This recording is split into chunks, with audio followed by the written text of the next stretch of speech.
I'm calling Jared. Are you guys ready? He's not picking up because he lost his computer. All right. Can you hear me? Hi. Am I too loud? No, I have to make you louder. Okay. I mean, I can make myself louder as well. That's useful. I do have, certain abilities, certain trainings. That One of them will... is turning a knob. Is that... Oh, on your... Do you have like a little Go XLR? Yeah. Oh, okay. I think you should be good. Hi, Jared. Hello. Hi. Oh my gosh, Faraaz. Hi. Hi, it's nice to talk to you. I don't think I've ever talked to you before. We have actually never talked in voice. Dude, isn't that the weird thing about Twitch is like there's all these people that I feel like I've talked to and that I feel like I know, but like in reality I've never actually had like voice chat, and it's always odd when you sit down your first time because usually it's just I hear you or you hear me and that's that. And I've had enough times now that it's one of those weird like steps in Twitch life. Yeah. It's like you've never had an interaction before, but you know all about each other. Exactly. Yeah. Well, dude, thank you for having me on today. I've said this before, but I'm gonna say it for your people and my people. No, I want to say this. You are the first streamer I ever followed. Oh yeah, that's right. Yeah. And that's a weird thing for like it probably should be weirder for me than it is. But I accidentally found that out like 2 months ago when I was looking at one of those websites that show you like who you're following on Twitch, and I scroll down to the bottom, and yours was the first name that wasn't like my brother. Right. Okay. Yeah. Your brother. I was like, oh, that's I was like, that's really weird, dude. Okay, cool. I didn't know you had a brother. I do have a brother. Is he older or younger? He's older, man. He's older. Like way older. Sounds like he's. No. He's. Okay. This is gonna be a revelatory thing that'll probably hold true throughout for conversation. I have this weird relationship with my family. I love my family, but I don't know any details that I should about their lives. Oh, you don't even know how old he is? Dude, I don't even know how old my brother is. I think it's like 46 or something if I had to guess. Like 45, 46. Okay. I don't know if that's irresponsible of me, but it's like like family when you're young and your family splits up and all that stuff. Like I was that kid who kind of disconnected and the family was like, "Yeah, go play with your friends." Yeah. Well, no, I can understand that because it's like some details matter, some details don't. I wouldn't remember my sister's or my brother's age unless it was drilled into me. I had a dream. Oh my God. I had a dream. I'm ready. I'm remembering it right now. Oh man, I killed my sister. She was dead. Who? Yeah, me. I killed my sister. I didn't do it, but in my dream I did. So that was last night's dream. I'm remembering it right now.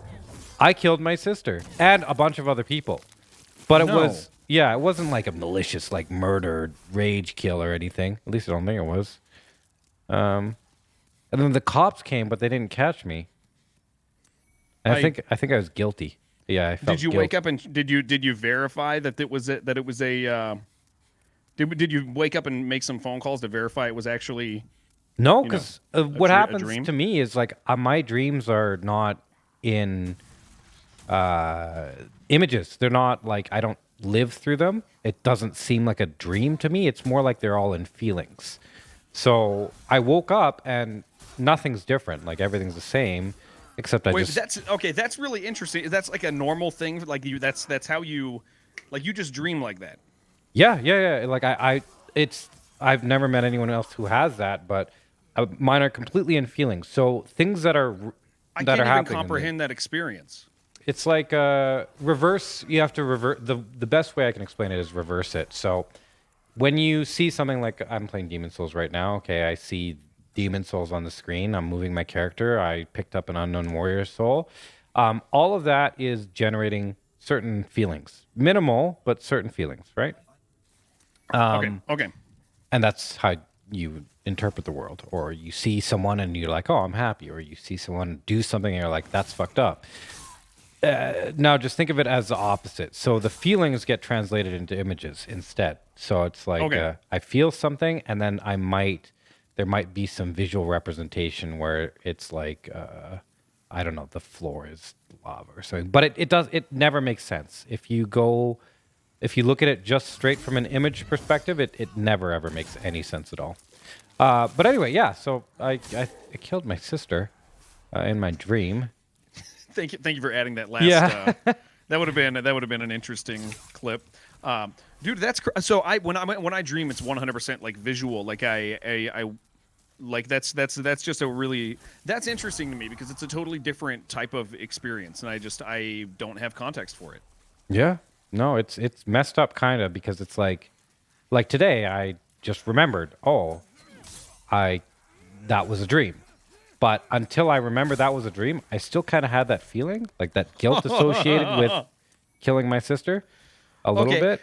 Okay, yeah, I guess when I wake up from a dream, like it's kind of like, I mean, I guess this stuff fades really quick. Yeah, I don't hold on to it long. Like maybe I'll have like 30 seconds of like, oh my gosh, that was weird, and the emotions are there. But then they they always dissipate. I'm not like mentally, or I'm not emotionally like grounded in that reality until I realize it was a dream. That's interesting. Yeah, no, that's exactly it. I am emotionally grounded in that until I realize it didn't happen, and I won't even remember. I have to remember that it didn't happen. Otherwise, it's just assumed because it's just true. Yeah, that it's just happened. True, and it's history, and it's what happened. That's crazy. Yeah. It's wow. Okay, yeah. dude, people are so interesting. Like it's like cool, that something as common as that can be a different experience. Yeah. Yes. Okay. So I don't remember what we were talking about, but okay. So I don't know how much time you have today, or anything like that. But I was listening to you talk on your stream. I don't really watch too many streams, but I'll occasionally listen here and there. And you were talking about you were doing your AMA. I think. Yeah. Ask me anything. And I don't remember if I asked something or a bunch of people asked something, but you were talking about how you smuggled Bibles into China. Yeah, that was a thing that I did for a time of my life. Give me 30 seconds. Okay, all right. Maybe his daughter or something. No, I didn't get over killing my sister in half a minute. I'm back. I'm back. My wife was letting me know she was leaving, and also let me know that she has a share. Her dreaming is similar to yours because she just reminded me that she'll be mad at me for like weeks if I do something bad to her in a dream. Right. So, yeah. Okay. That makes that. I guess I have that near my life. But yeah. So yeah, you popped in at a really interesting time.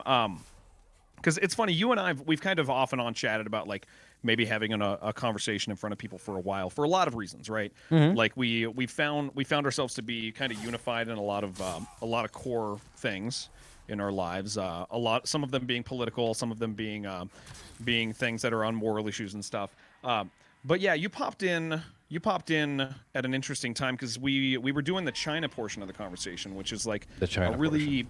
Yeah, I mean it's something that comes up in my life because it's one of those experiences in my life that I did for a while that is so completely consuming that it formed who I am, right? Mm-hmm. Like you have a couple of those experiences, like maybe your dad leaves your family and that changes who you are as a person through that time period in your life. Like it's formative, like, and some people, they do sports and that's formative. And this was an experience. Yeah, I smuggled Bibles in China, which is a very strange thing because it's pretty damn illegal.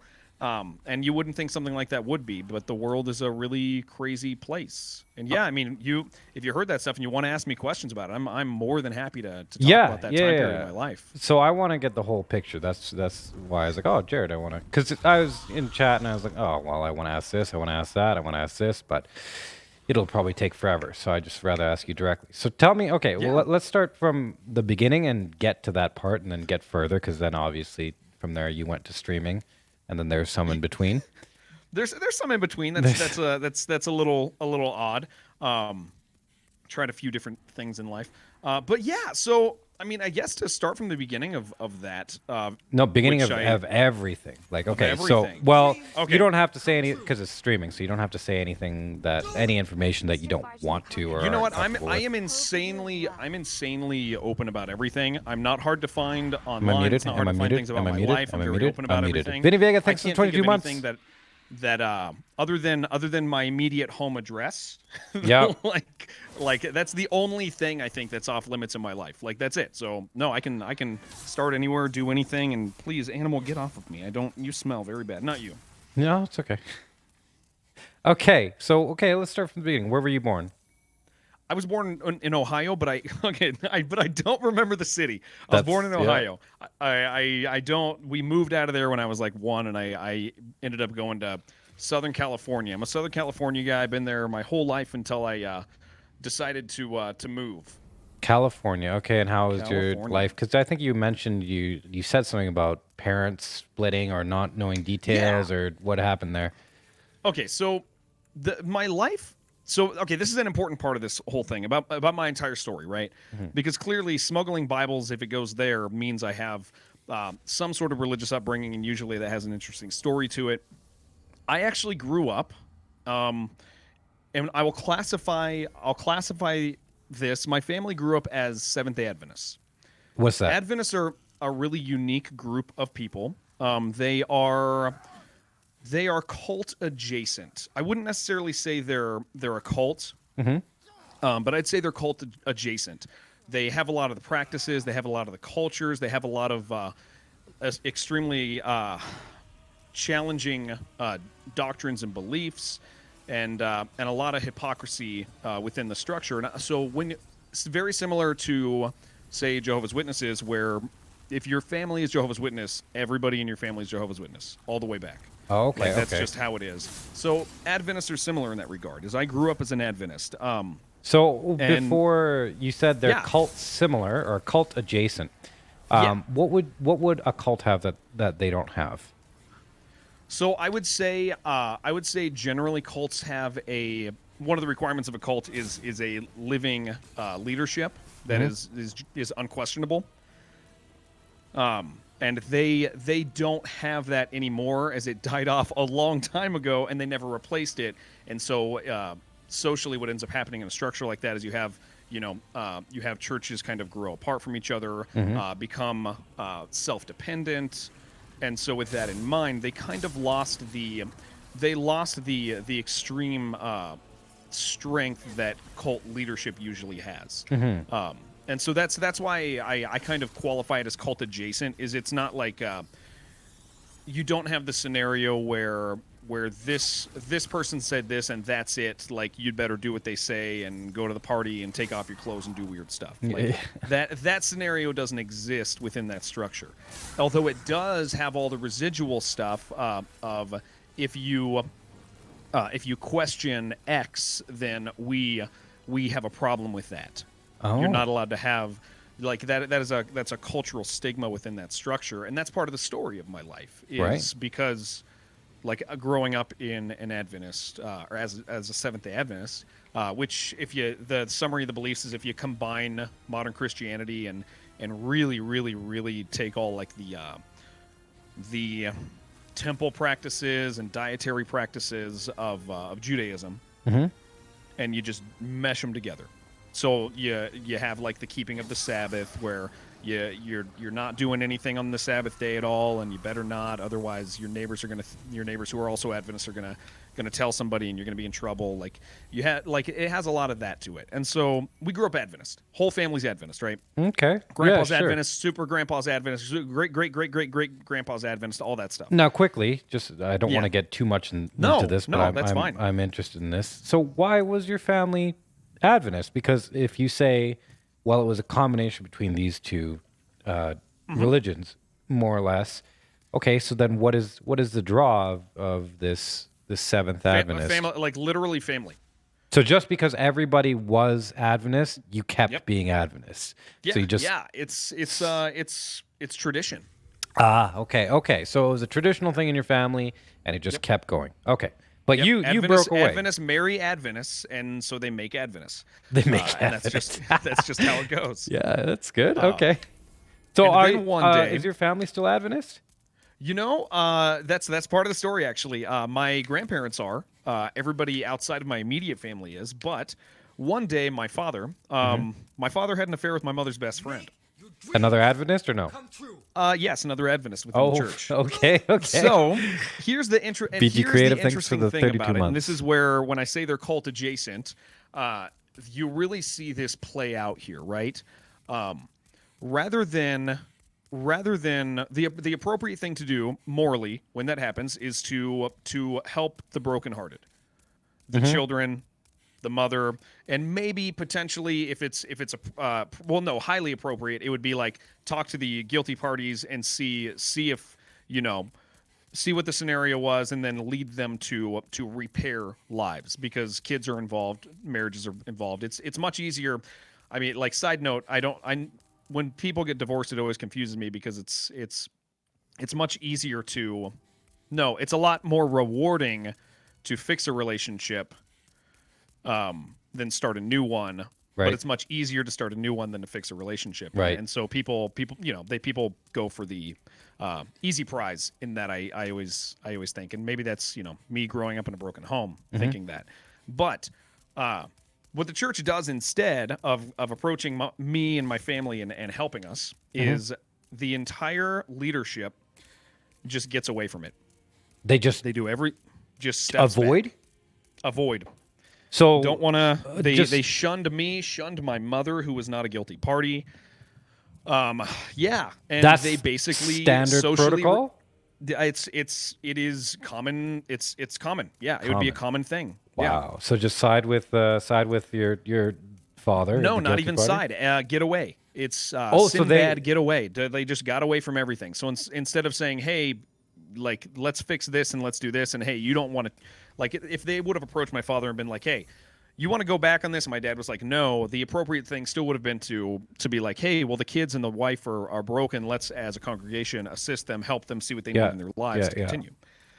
They didn't do that. They just cut us off. Right. So they just take the entire situation, everybody involved, and are like, okay, get no away longer, from it. no longer with us. Yeah.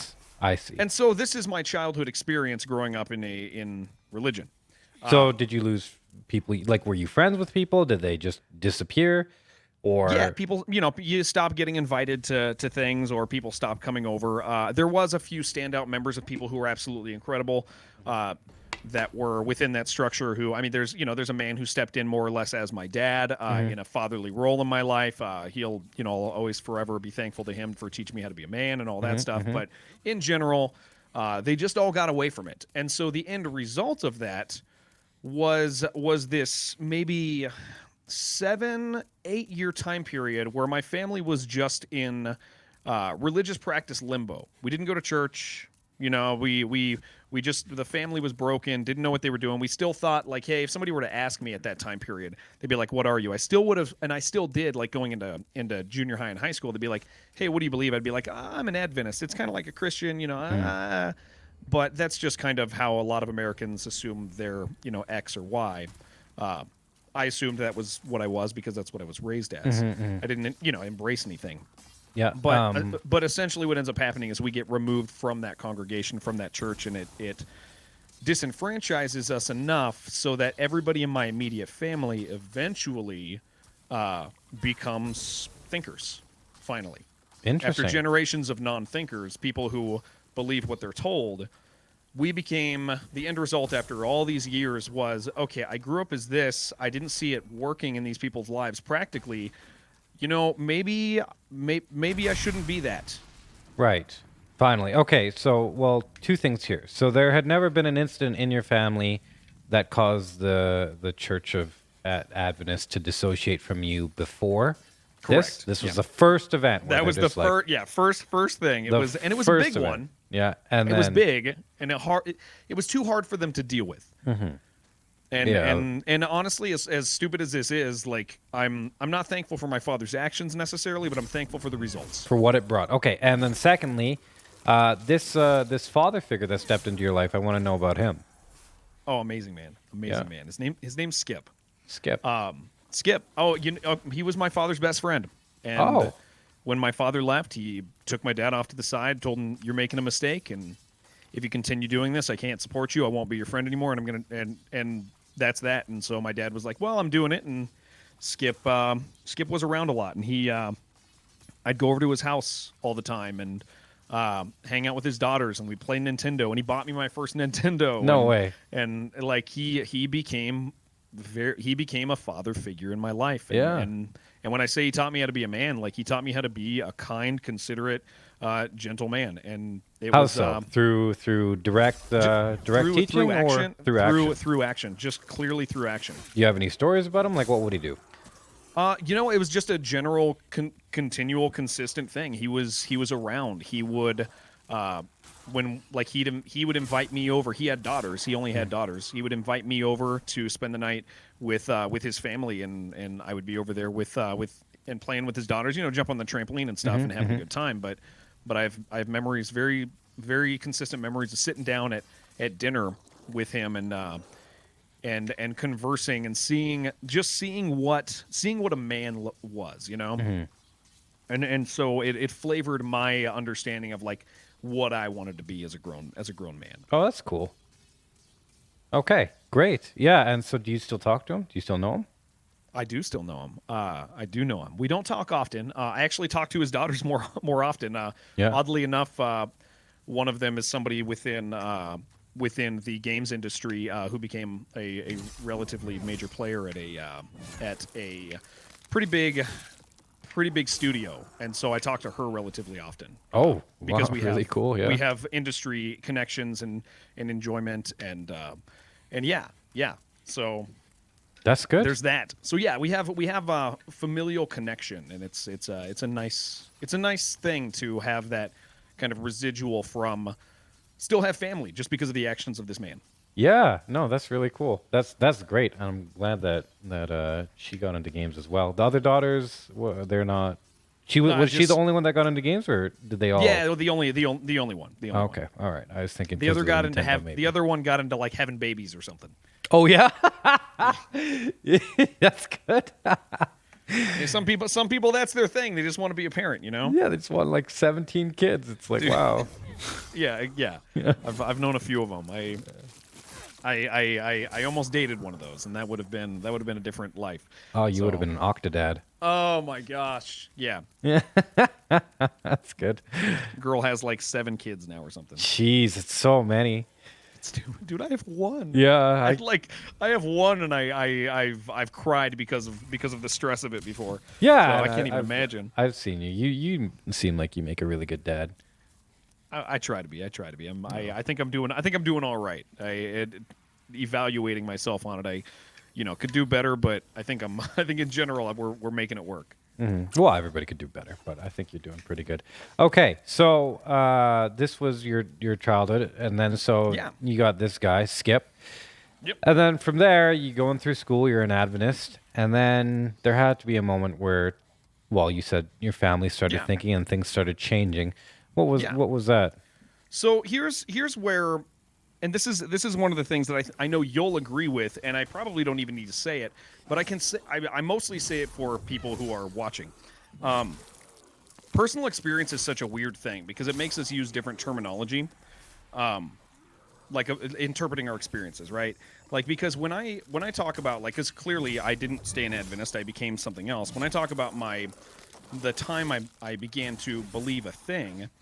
We all operate in the context of like our beliefs are real, our beliefs are true, or like, and so it's one of those things that's interesting to me because during my college time period when I went to a Bible college for a while, people would always look at opportunities, this opportunity that's in front of me right now with you, and they'd be like, I'm going to witness to people and I'm going to tell them about how I met Jesus and all this stuff. And when I share this, it's less about that and me understanding that when I say certain things, people have a completely different belief than me.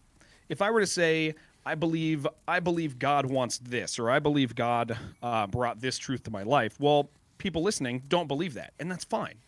That's actually, it's because, like, that's just how people operate. So it's not one of those things where I'm like, okay, well, this happened, and now you all have to believe it. Like, it's, and so this opportunity for me is less about, like, hey, I'm going to tell all these people about how I met Jesus.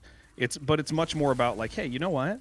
This is an important step in my life. This is my understanding of it. And I know that as I say these things, people will go, well, that's not true. And it's like, of course you don't think that's true. You have a completely different life experience. You have a completely different worldview than me. And so I preface it that way to say that it's important that when people share stories about their lives, we allow it to have the context of their life. And so as I say this, like when I was in high school, I have a very distinct memory of my mother coming into my room. At this point in my life, I was a porn, 13 years old. You watch porn all the time. You play video games all the time. That's like that's what you do with your free time. And that was. You ever get like, caught? Oh, dude, of course. Yeah, of you got course, caught. Of course. Yeah. Of course. Oh, and yeah? my mother was either too embarrassed or too gracious to say anything about it, right? Like, Really? So you Yeah. got caught and you both knew, but there was never any. oh yeah, man, come on. confrontation? Like, and eventually, you know what? It's gonna happen in my kids' lives, and Yeah. that's and I'm gonna remember that moment and realize how nice it was for my mother not to say anything Yeah. on likely multiple occasions. Oh man. Yeah. Fair enough. So, Okay. So that's like my life at that point. Is I'm just a kid doing high school. I think I was a freshman in high school in San Diego, right? Like, and I remember being obsessed with this girl. Man, it's like she's the only thing I wanted to think about in my life, and I think that's part of the story. Can we give her a fake name? Her name's Lindsay. I can just say her name. Okay, I don't Lindsay. care. Yeah, All right. Lindsay. I was absolutely obsessed with her, and it was one of those things where like. We dated for a little bit and then we broke up and then we dated and we broke up, right? Yeah. And it's freshman year of high school, so that stuff it's barely even really dating. Like Yeah. it's just two people hanging out who have silly feelings for each other and are scared to hold hands for too long because people will see me get an erection. Like Oh yeah. it's that sort of thing in freshman year, right? God, that And hand so holding. yeah, I mean it's intense, right? Like Yeah. So what and was so it I remember- that caused you guys to break up? So okay. funny. Oh, geez. Do I really have to say this? You don't I'm gonna have say to, it. of course. No, I was just I curious. will. You will? Okay. Okay. Yeah. We had this long time period Yeah. where, yeah. like I went to my dad's for, like, a summer, right? And during that time period, it was still, like, AOL Instant Messenger time period, right? Right. I remember that. Like, actually. everybody was yeah. chatting on AIM. Yeah. And the whole time, because we're cheesy little high schoolers, we're talking about what we're gonna do when we get back together, and we're gonna hang out with each other, and we're gonna, I can't wait to kiss you, I can't wait to kiss you, I can't wait to kiss you, Yeah. and stuff like that. And so I have this. Oh, this is so embarrassing. I love this. So I go to I finally get back to town, right? Yeah. And I go to the mall. I go to the mall and I see Lindsay, and we hang out, and I leaned in and I kissed her. Oh. Okay. Yes. And then I left the mall after we'd hung out, and then she messaged me and she was like, "You didn't kiss me." What? And I was like, "No, I did." And she's like, "No, you didn't kiss me back." And I was like, "But I did kiss you." And she's like, "No, you didn't. I didn't feel it." What? And so she broke up with me. I didn't feel it. Yeah, she broke up with me because I didn't kiss good enough for Oz. Because I was so bad at giving her a kiss that she didn't even feel it. Lindsay. But I did. Yeah, you did. That's terrible. But I was Lindsay. so bad. Horrible. You gotta practice. I was so bad. Yeah, man. I had very little practice in my Well, life you know at this what? point. Maybe you weren't bad. Maybe she was just dead in her lips. I think you know what? I'm gonna be honest. I think I'm the one who screwed up.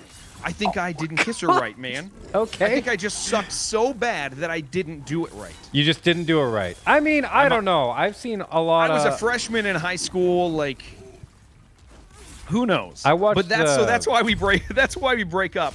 But we're still in. I'm still like obsessed with this girl, and we're still like unofficially interested. Okay. We're just not dating anymore. Okay. Yeah, because the kiss. Sure. Yeah, you didn't kiss you right. You've Yeah. got to be. That's so dumb, but Yeah. I'm so glad, dude. Yeah. And Lindsay. so, Lindsay.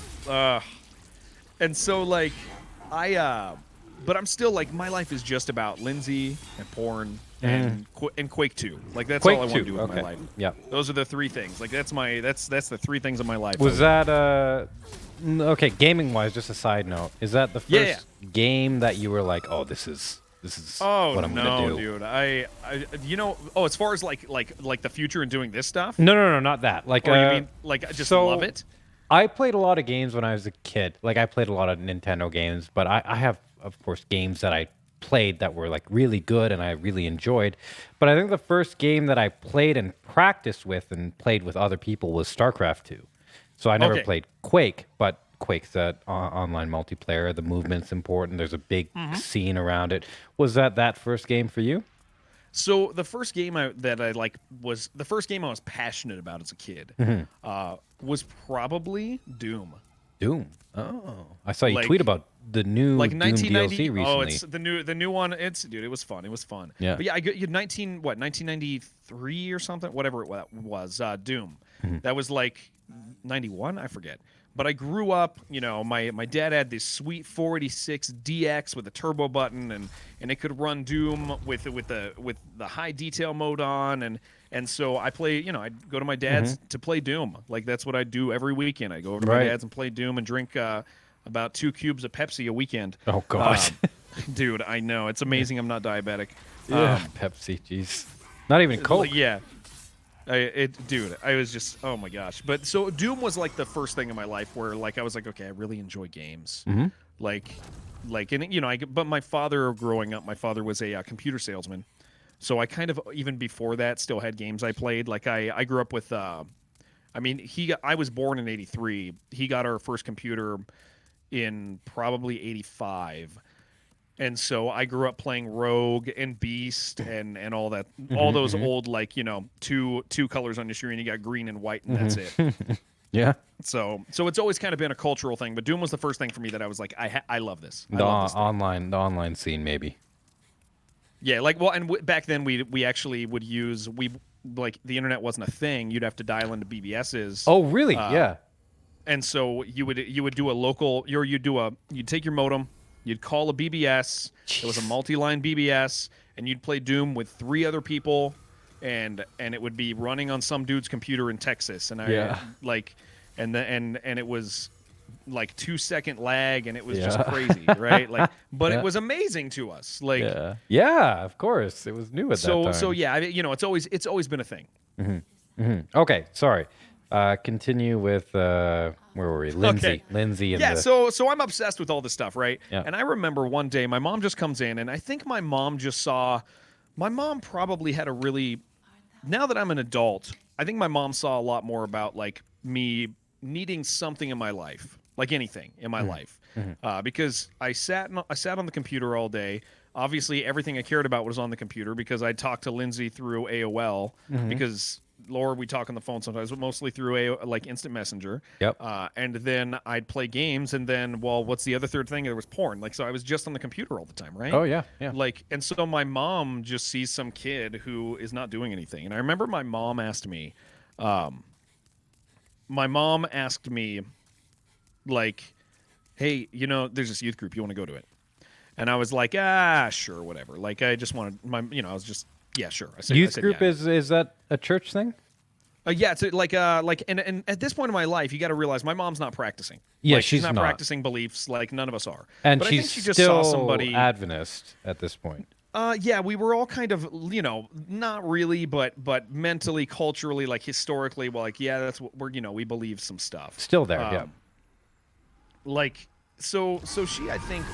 It's very likely that she valued like church youth groups from being a kid and met friendships there or had friendships there and stuff. And so, you get this solo kid who just loves online gaming. And so she's like, okay, you want to go to this youth group? And truth be told, I accidentally said yes. Really? Yeah, I didn't mean to say yeah. Well, she was like, you want to go to this? I'm like, yeah, sure. And I remember her just seeming so excited that I couldn't say no. Oh, okay. That's a nice son. Yeah. Well, I don't know if it was a nice son thing. I think it was just I felt sincerely like I couldn't go back on it. Like how are you gonna go back on that? No, I think that's a nice son. Yeah. So I went, and it was a really pivotal point in my life. And given I don't believe I wouldn't be able to attend. My views have changed so drastically since then that church that I went to and enjoyed and connected with friends at, I would probably not be welcome in anymore. Because of doctrinal changes that I've made. Like, and it wasn't an Adventist church; it was just some random church. Oh, okay. That she was like, "Hey, there's a youth group in town. You want to go?" And I was like, "Yeah, sure." She just so found it. Yeah, she just, yeah, it's just nice random, mom. and that's the thing. Like, again, she's not practicing, so she's just kind of like did what she trying could, to trying to help her kid out. And so I go, right, and I have a good time, and I meet. Actually, ironically, I meet one of my closest friends here, who's a moderator for my channel, the Sunny Machine. Oh. He grew up. Well, he was in that as well, and he had just kind of hit a point in his life where he started believing in God and spiritual things and stuff like that. And he shared that story with me, and I kind of went, you know what? I do believe this stuff. I'm just not practicing these things in my life. I value a whole bunch of stuff that gives me stress. And this was at the youth that group, gives right? me yeah. Okay. It gives me stress and gives me a degree of shame and gives me, because of obsession levels and stuff, like between Lindsay porn and less about the games. Games are recreational, but I look at this point in my life and I realize that the things I valued they didn't carry the value I thought they did. They carried a little more shame. Oh, interesting. Yeah. And so that's the point in my life where I think I had my first time where I actually thought some things through, realized that I was inconsistent in what I thought I believed in the way I acted. Okay, how old were you? I was 13, I think. 13. So Maybe this was 14. 13, and this was this on the first day of youth group, the first week, the first month? It was the first day that I realized that I was looking at a bunch of guys who are living the way they said they believed. Ah, they're in line with their actions, yeah. Yeah, and I mean, the thing that I, even till this day, like I'm 37, I think. 37? Probably 37. 37, and the thing I value most in life, in friendships, is consistency. Like that somebody is, like that their life makes sense. Like they don't even have to believe the same stuff I believe, like at all. Like they could have a totally different, what I would consider to be a totally different moral compass, and I generally will get along with them very well if they are who they say they are. The authenticity. That is the most valuable thing to me, and that is the moment that got ingrained in me, and I realized that I was not that. I was something else. I was a hypocrite. I said, people would ask me what I believe, and I'd be like, I believe in God, I believe in this and that. But then I'd look at my life and I'd be like, oh, I'm not really behaving that way. I'm not doing the things I say I agree with. And so that was like the pivotal turning point in my life. And I would say that, honestly, like as weird as it is, I think I changed overnight. Really? Like, and given I had, residual, like, and when I say addiction to porn, like I mean it really, like real hardcore. Like I have to look at this, and I get this little hormonal thing going on in me, and I have to do this now. Like I got to do it. Like that was my life at that point. Yeah. So when I'm not overstating it to be like, hey, I actually had a legitimate addiction. Like I really did, even at that point in my life. And that, bothered me throughout a long time period, and it's nice to be free of that. But like at that time period in my life, like I looked at that and I went, wow, dude, like I need to change. I want to change. I want to be a different person. And so I would honestly say things probably changed for me mostly overnight. Overnight. So the next day, what did you do? The next day, I got up and I decided that I wanted to, if I believed these core things, I needed to know them better. Okay. And I needed to make sure things were true. I didn't want to just be some guy who said, hey, I believe the Bible. Well, what does the Bible say? I don't know. I don't read it.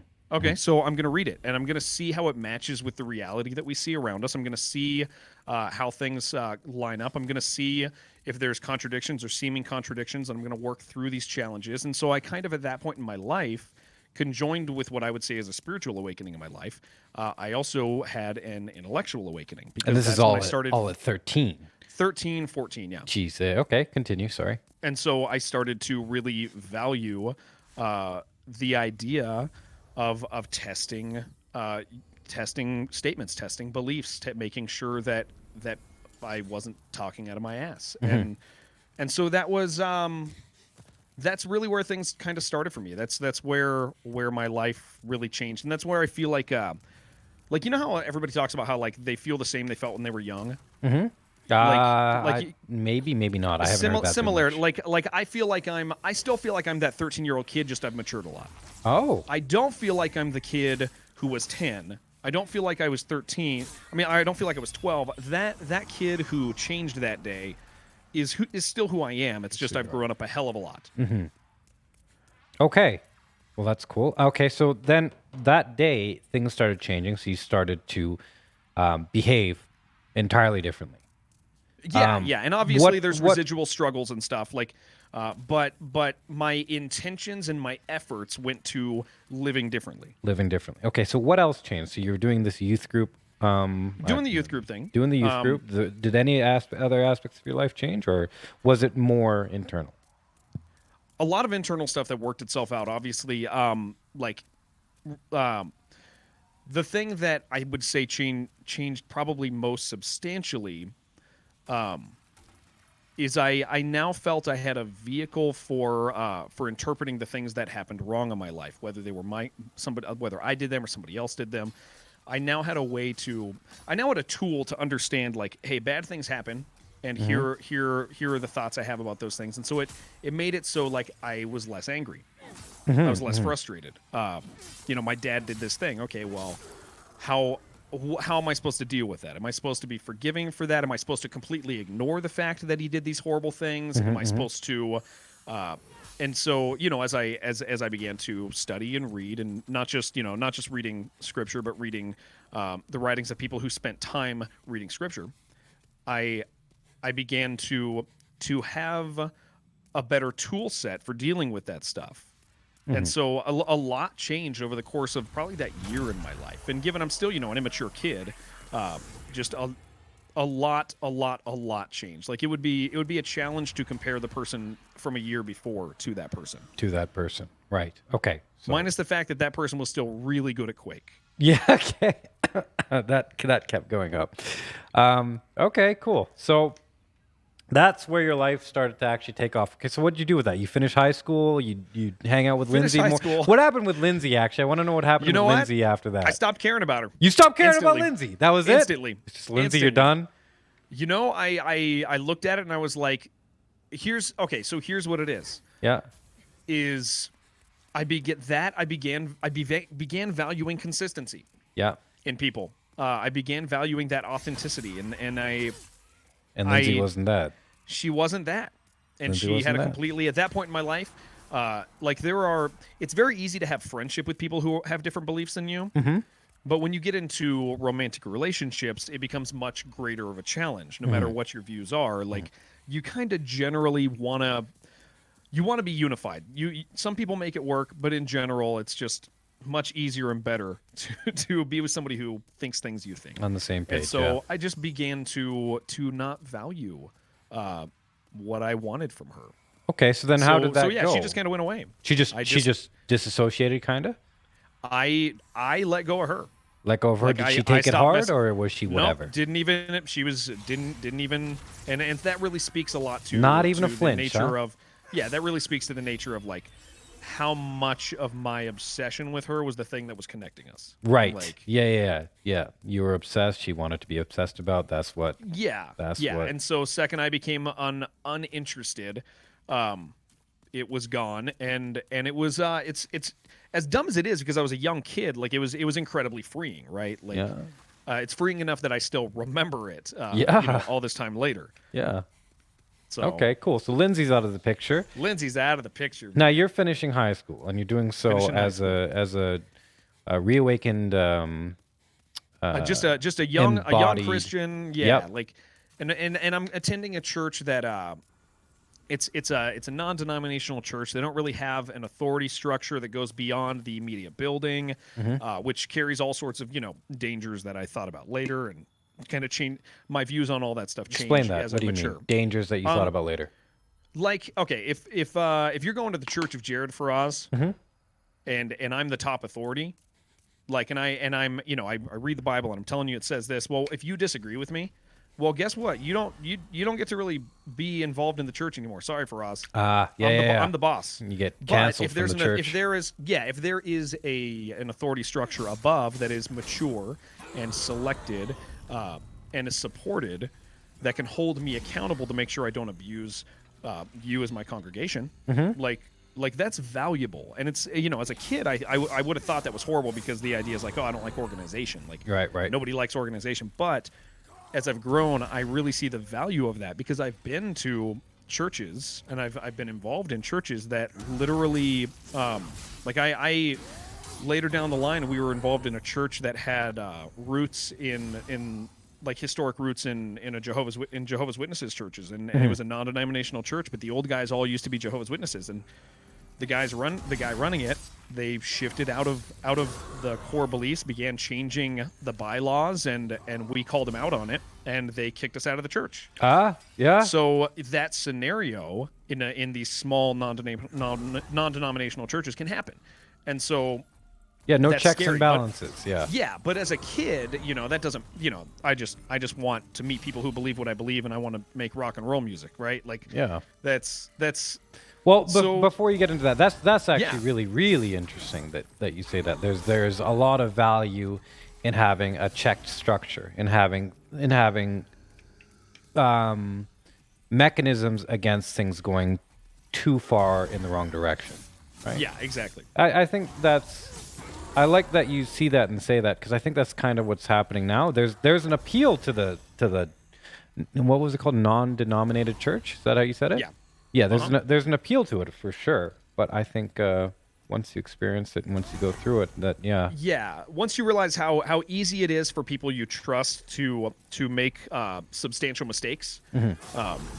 You all of a sudden begin to value a different type of structure, and I mean that applies in all sorts of areas in life too. Yeah, I can see the parallels. Okay, so the rock music, where did that come from? Okay. So I mentioned that because that became my life. When? So the second, it would have been sophomore year. Okay. Sophomore year. So I'm from San Diego. San Diego has like a really a lot of guys who are into hardcore will know this, but San Diego hardcore is like in the 90s and 2000, well, in 2000s especially, early 2000s, was spearheaded by a lot of Christian bands. Like tons of them. Some of the and whether they were nominal Christians, like people who just said they were because they're culturally that, or people who really sincerely believed it. Hardcore music is about passion, and so some of the most passionate, incredible music that came out during the time period in San Diego was from Christian bands. And so my youth pastor at that time took me to a punk rock show. Really? Yeah. And it was this band Dogwood. And Dogwood, I mean, they're an award-winning band. Like they won San Diego Punk Rock Band of the Year several times. And he was best friends with those guys. So he took me to this show, and it just changed my life. Because up until that point, I just pretty much listened to Snoop and Tupac. That was it. Okay. Like that's unexpected. It was because I grew up in before that, growing up previously when I was younger, I grew up in East Palmdale, which is like Afro Man and stuff like that. Yeah, sure. And so I grew up in hip hop and gangster rap and all that. But I went to a punk rock show. And the experience just changed my life. I was like, I want this. That's a really interesting combination. I want to do this. Yeah. Like, seeing kids running around, having a good time, punching each other in the face, like rough housing, but also at the same time seeing that there's this communal aspect to hardcore, right? Like to punk rock and hard, because back then all the bands like all played together. You'd have hardcore punk rock, ska bands, and so. I wanted that, and it just so happens that some of the guys that were at church with me, there's a lot of musicians in church. Again, it's a passionate thing, and religion people find often passion in, and so the crossover is very prevalent. And so the guy I mentioned before, he's a great moderator of mine, and he's more than a moderator. Sonny, he's one of the things that got us started. Yeah, Sonny. Sonny is one of the things that got us started on stream. To call him a moderator is not. It doesn't pay the proper respect and due. He still supports the stream on the back end all the time. So Sonny was a drummer. And we had some guys who could play guitar. And what could I do? I couldn't do anything. But you know what? In punk rock, that doesn't matter. You don't have to know how to sing to do punk rock. and that was really appealing. So explain that. You don't need to know how to sing to do punk rock, is it? All you got to have is heart and zero self-awareness. So you go and you just let it go, and then you just don't feel anything after about it. No self-consciousness. Dude, you can just nothing. you can be horrible, right? Yeah. Like you can be a horrible singer. And so I got into that, doing punk rock and doing rock and roll. But I also could sing a little at that point in my life, and so I began to learn how to sing and become a better singer, and I ended up doing music with these guys for about 10 years. We did decently well. Like we had a lot of fun. It was an amazing force of good in my life, because here I have these guys who, instead of just being guys I knew from church, became my brothers, because you spend 3 nights a week practicing with them for 3 hours and writing songs, and so I sang and became much better at singing, and then I got much better at screaming, and so I'm probably above average singer, and I'm a pretty damn good screamer. All right, and screaming. So, explain screaming, because I know singing. like hardcore stuff, like is there like a different technique voices. to it? Is there different? Yeah, there definitely is. Because you can damage yourself if you don't do it properly, and there's different voice stylings. There's things that there's guttural sounds. There's higher pitched things. There's things that sound like dragons. There's ones that sound like shouts. And I like so the dragon ones. there's technique. And when I was young, I learned wrong, and I actually injured myself. So there's definitely a way you can do it. I still suffer from it. I ripped my stomach. You ripped your stomach from the top. Yeah, the top. Okay, so you got this little valve at the top of your stomach. I screamed improperly for quite a while as I was learning. Yeah. And I got what's called a hiatal hernia, where your stomach rips and then heals wrong, and so it doesn't seal properly. You ripped your stomach and then it didn't heal properly. Yeah, and so what do they eventually do I for learned that? to scream. They give you antacid stuff and hope that it heals better over time. Did it? A little bit. I went through my entire time doing music. If I drank or ate too much, I would just throw up. Oh God. Because it would be horrible. leaking out, yeah? Yeah, like it would be horrible. So not that would happen live or anything, but like I'd wake up. It mostly was in the morning. Like wake up if I had 2 cups of coffee, I'd puke. If I had 1, I would feel You'd bad. be okay. Okay. Yeah. But unfortunately, throwing up became just a part of life because of hardcore music. But for how long? For 10 years. 10 years, and that's when it's maybe longer. I finally at this point in my life feel mostly better. Mostly better. Okay. Every once in a while, I feel a little. So it's clearly still jacked up. But now, this wasn't common. You must have had to really give it to rip your stomach. There was a particular artist that I wanted to imitate, and that also had damaged himself. Ironically, of course. Yeah. And it's just a really irresponsible way for somebody to do it. And this is going to sound like a stupid sentence, but like during that time period, all these voices that you would do as a hardcore singer, it was an emerging art. Yeah. Like nobody knew what to do. Yeah. Like nobody knew how to sing. Nobody knew how to scream. The first person who could sing and scream at the same time blew like in the same song blew our minds, right? Yeah, yeah. Like, and so I'm like in that sort of growth. I'm doing that sort of stuff. Yeah. And so super cool. It was great, and it was with guys that believed the same things as I did, and so it allowed this unique sort of brotherhood to be amongst us. It was really cool. It was a great way to grow up, and it was so substantial and important in my life that like there are a couple things that I identify myself as. Like one of them is a Christian. The other one, I'm kind of always going to be a hardcore kid because of that. Right. Like that's just I'm a hardcore kid.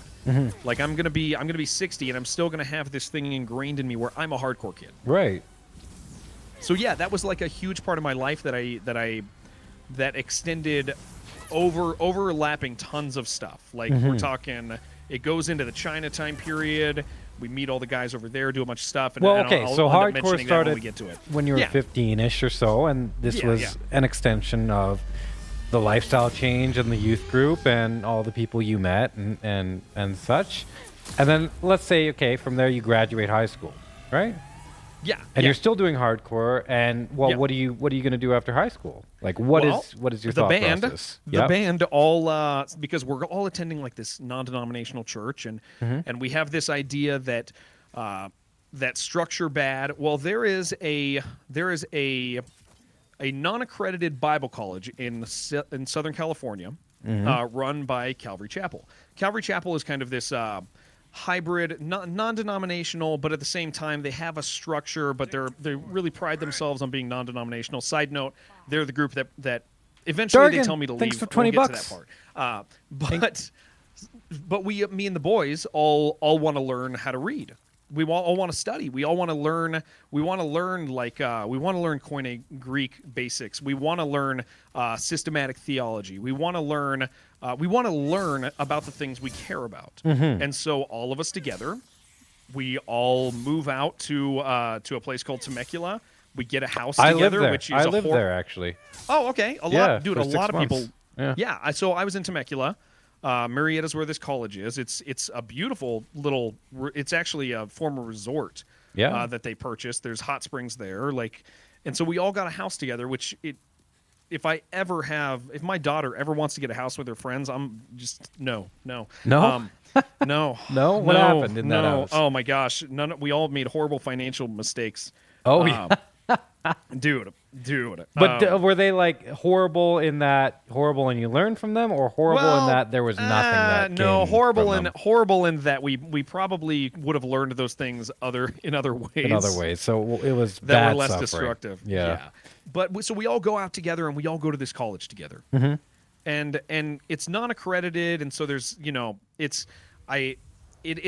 but there's some stuff that'll transfer over to other colleges, so you're like, okay, I'm not totally wasting my time here as far as my greater education. Right.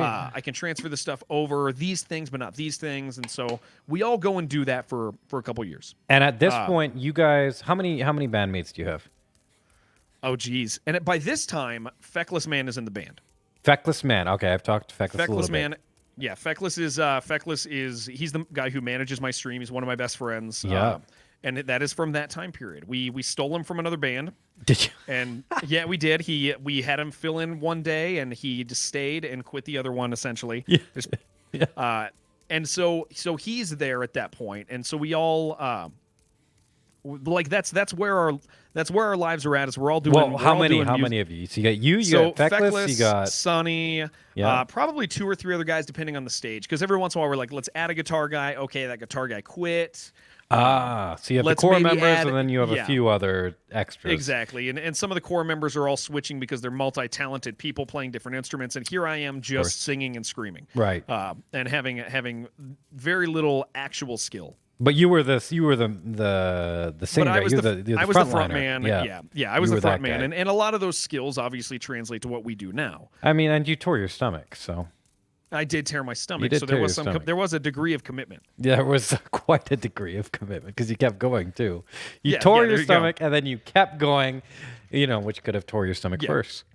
Exactly. Yeah. Okay, so you got this house, and you guys want to learn more about the Bible, the things you like, the things you're passionate about, and that's where your life is going. So you haven't make music. So at this point in time, you're thinking, this is what we're gonna do. I'm gonna learn more about this. It's going to be better, and my livelihood or wherever I'm gonna go is gonna revolve around this band. Yeah, and we're starting to, at that point in our lives, that's where our music goes from being like a good high school band to becoming a mature band that actually sounds good, that people want to listen to, even if they don't know you. Like we're becoming a good band. And we even now, like, I can be proud of the things from that time period, and that's nice for us. So we're like, okay, we're gonna do this. We're gonna make it, right? Like every kid thinks they're gonna make it. Yep. Like how every streamer thinks they're gonna make it. Every band guy thinks they're gonna make it. They're the one, right? And so we're doing that, and we win some Battle of the Bands competition that's supposed to net us some big show down the road, and so we're all amped on it, and everything's going good, and it's just, life is fun, and I'm working at a smoothie shop. I'm the manager of some smoothie shop in Temecula. Yeah. Good smoothies. Good smoothies. Good. And I'm able to work 26 hours a week, and they still let me be the actual like actual manager of the store, and so things are good. I'm in debt because I lived with friends and made some stupid mistakes. Yeah. But things are good at this point in my life, right? Right. Like we're having a good time. Apart from like romantic drama here and there, everybody liking people, whatever. Like life is just flowing and great. And then at college, I met somebody who said, "Hey, do you want to go smuggle Bibles in China with me?" That's just what they said. That was their opener, or did you know them before that? I mean, we had a few classes together. We got along. He was a hardcore kid too. Can we give him a fake name? Yeah. His name's Nick. It's fine. Nick. We can call him Nick. Yeah. Nick. We don't need a fake name because there's no shame in all this stuff. Okay. Just making sure. Yeah. Yeah. I'm really careful. Once we get to the Bible stuff, like I can tell almost everything on stream. I can just not write it on Twitter. Or in any written form because I want to go back someday for a trip and I'll actually get blackballed and not be allowed in if certain words are associated online. If you have documents. So, that's interesting. Yeah. Yeah. So it really sucks because there's a lot of things I care about a lot and I'm not allowed to write them. And I'm not allowed to share them with people in written format. But you can say them. I can say them because this is going to sound really stupid, but the Chinese government isn't watching my stream. Right. And so, they can't Google search my stream. Because they don't have Google? Well, they can't, there is not currently audio searching advanced enough, nor do they care to search the audio logs of some random Twitch stream and try to find the word Bible, smuggle, Hong Kong, CCP, now, stuff like that. Do you think they will get to that point out of curiosity? Man, it's 2021. The technology is growing. I mean, it could. It's a little scary. I mean, especially once we get into like the whole thing and friends disappearing and how serious all this stuff gets. But they will for sure search text files. It's very easy to just say where are these words used? Right.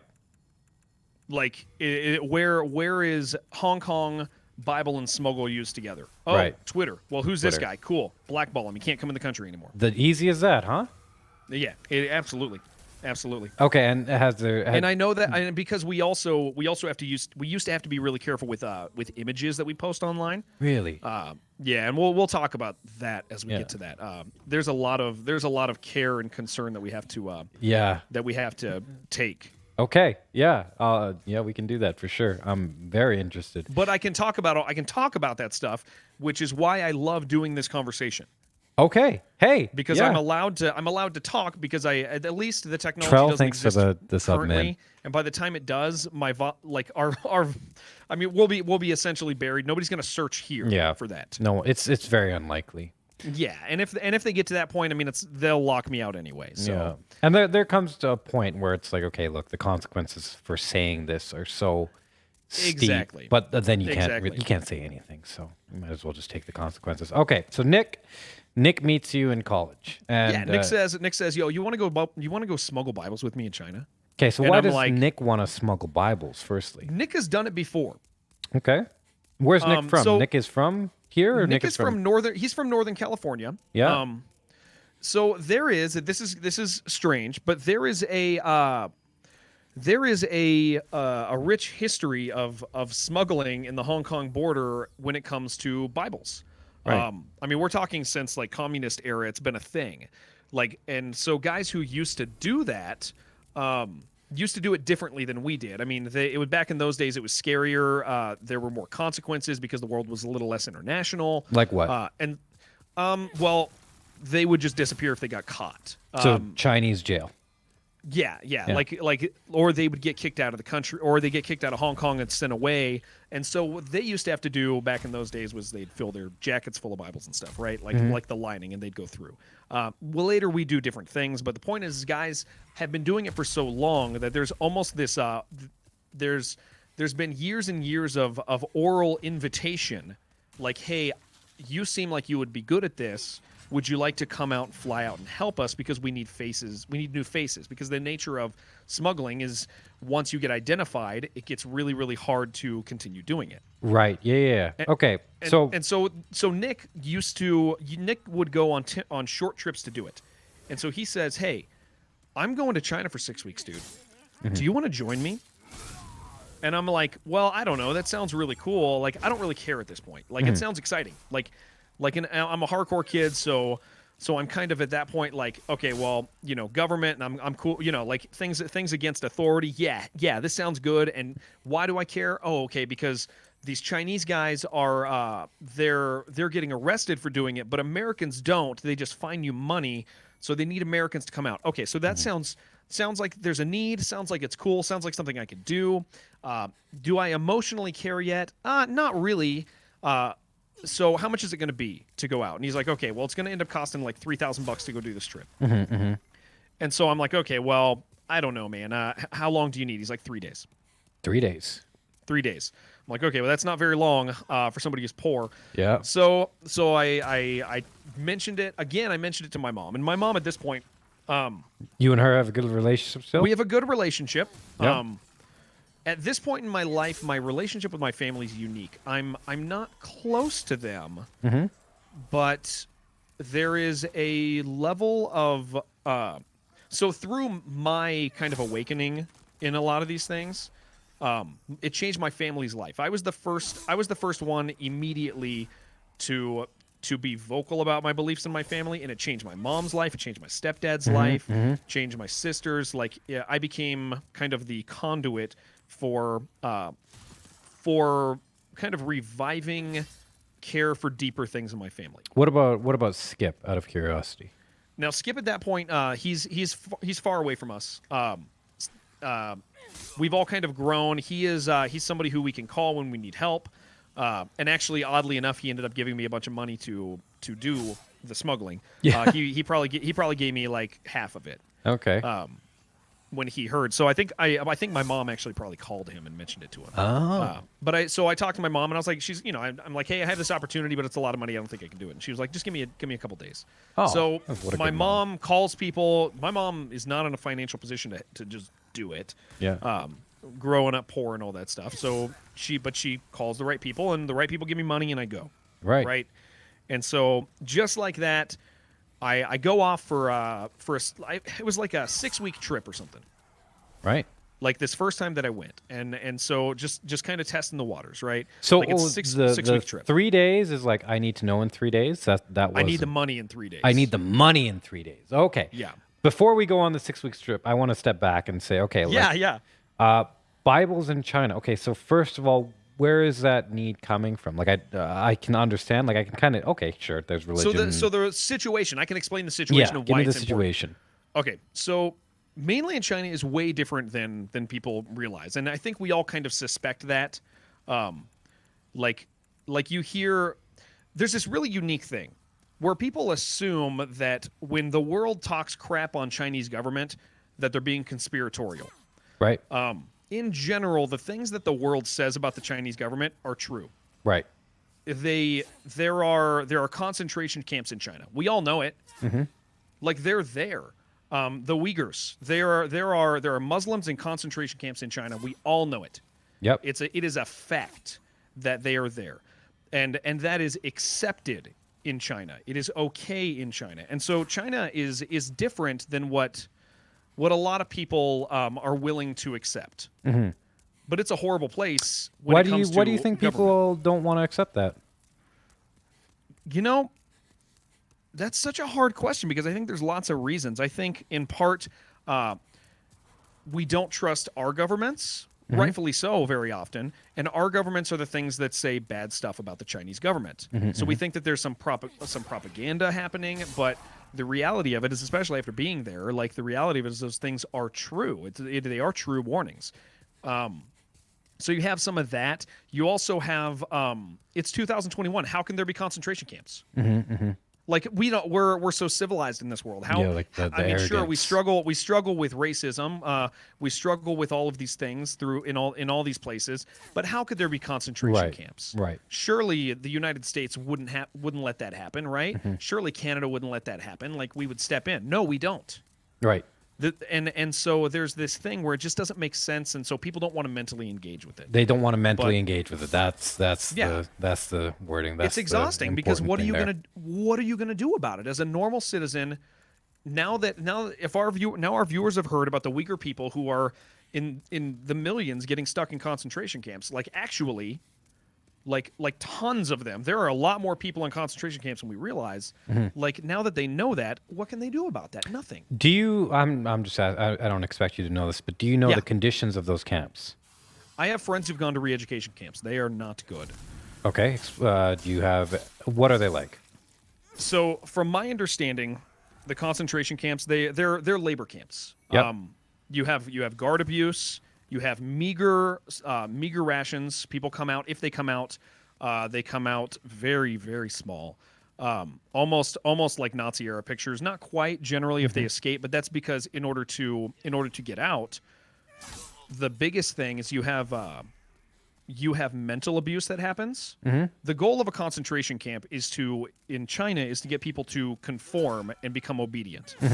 They're there because they're not. They're there because they think there's another authority than the Chinese government, or not even necessarily that, but a family member thinks that, so they grab their family. They are designed to mentally break people through starvation, through solitude, through hard labor. I mean, even comedically, like they're breaking rocks, building stuff, like a lack of sleep. They will break you mentally until you are open and until you love the Chinese government. Until you submit. So this is a re-education camp. Yeah, I mean that's re-education and concentration are synonymous in China. Right. It's just when you call them re-education camps, it makes them sound pretty. Yeah, but it sets a goal to it. Yeah. And so I generally will say re-education because the end goal is re-education. Re-education.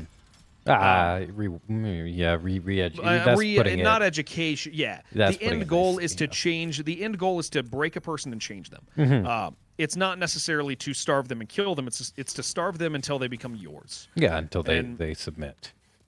Yeah, it's horrible. And so we don't want to acknowledge that stuff because, like, it's kind of like acknowledging homeless children.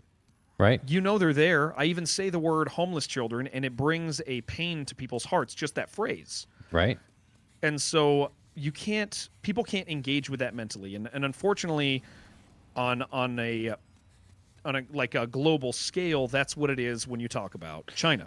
Now, okay, so I think you're right there. I think they can engage with it mentally. They wouldn't like to. And of course it's not fun, and it's not fun.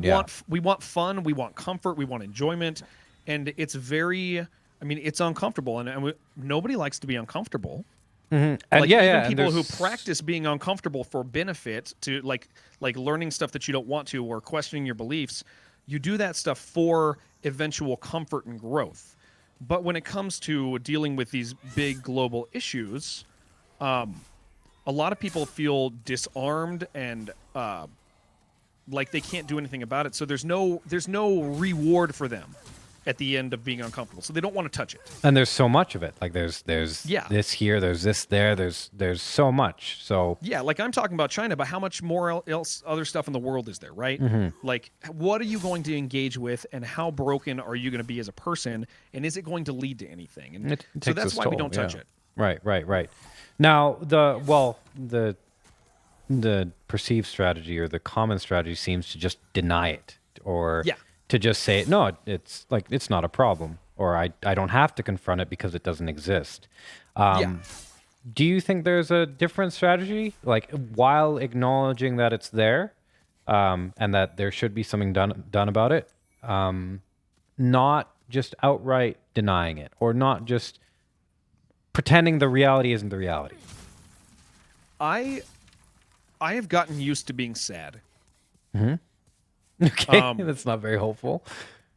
I don't know if it is hope. I don't know if I can offer hope in it, because I'm not convinced there's necessarily a way to engage with something like that like it should be heartbreaking, and it should whether you can do something about it or not, it should be something you know and don't deny. And so, I mean, I don't know if there's a better tactic, but I will tell you that I have become comfortable enough dealing or accepting the ideas, and have allowed them to become part of me. And part of that is my worldview, like the idea that like there's a lot of evil and there's a lot of horrible stuff in the world, and some of it you can do stuff about, but that doesn't mean it is right or righteous to ignore the rest that you can't deal with. So I'll take it all in, and then I'll deal with the stuff that I can have. My goal in life, where there is a degree of like, my goal is to be happy. My goal is not to be happy at the cost of ignorance. Right.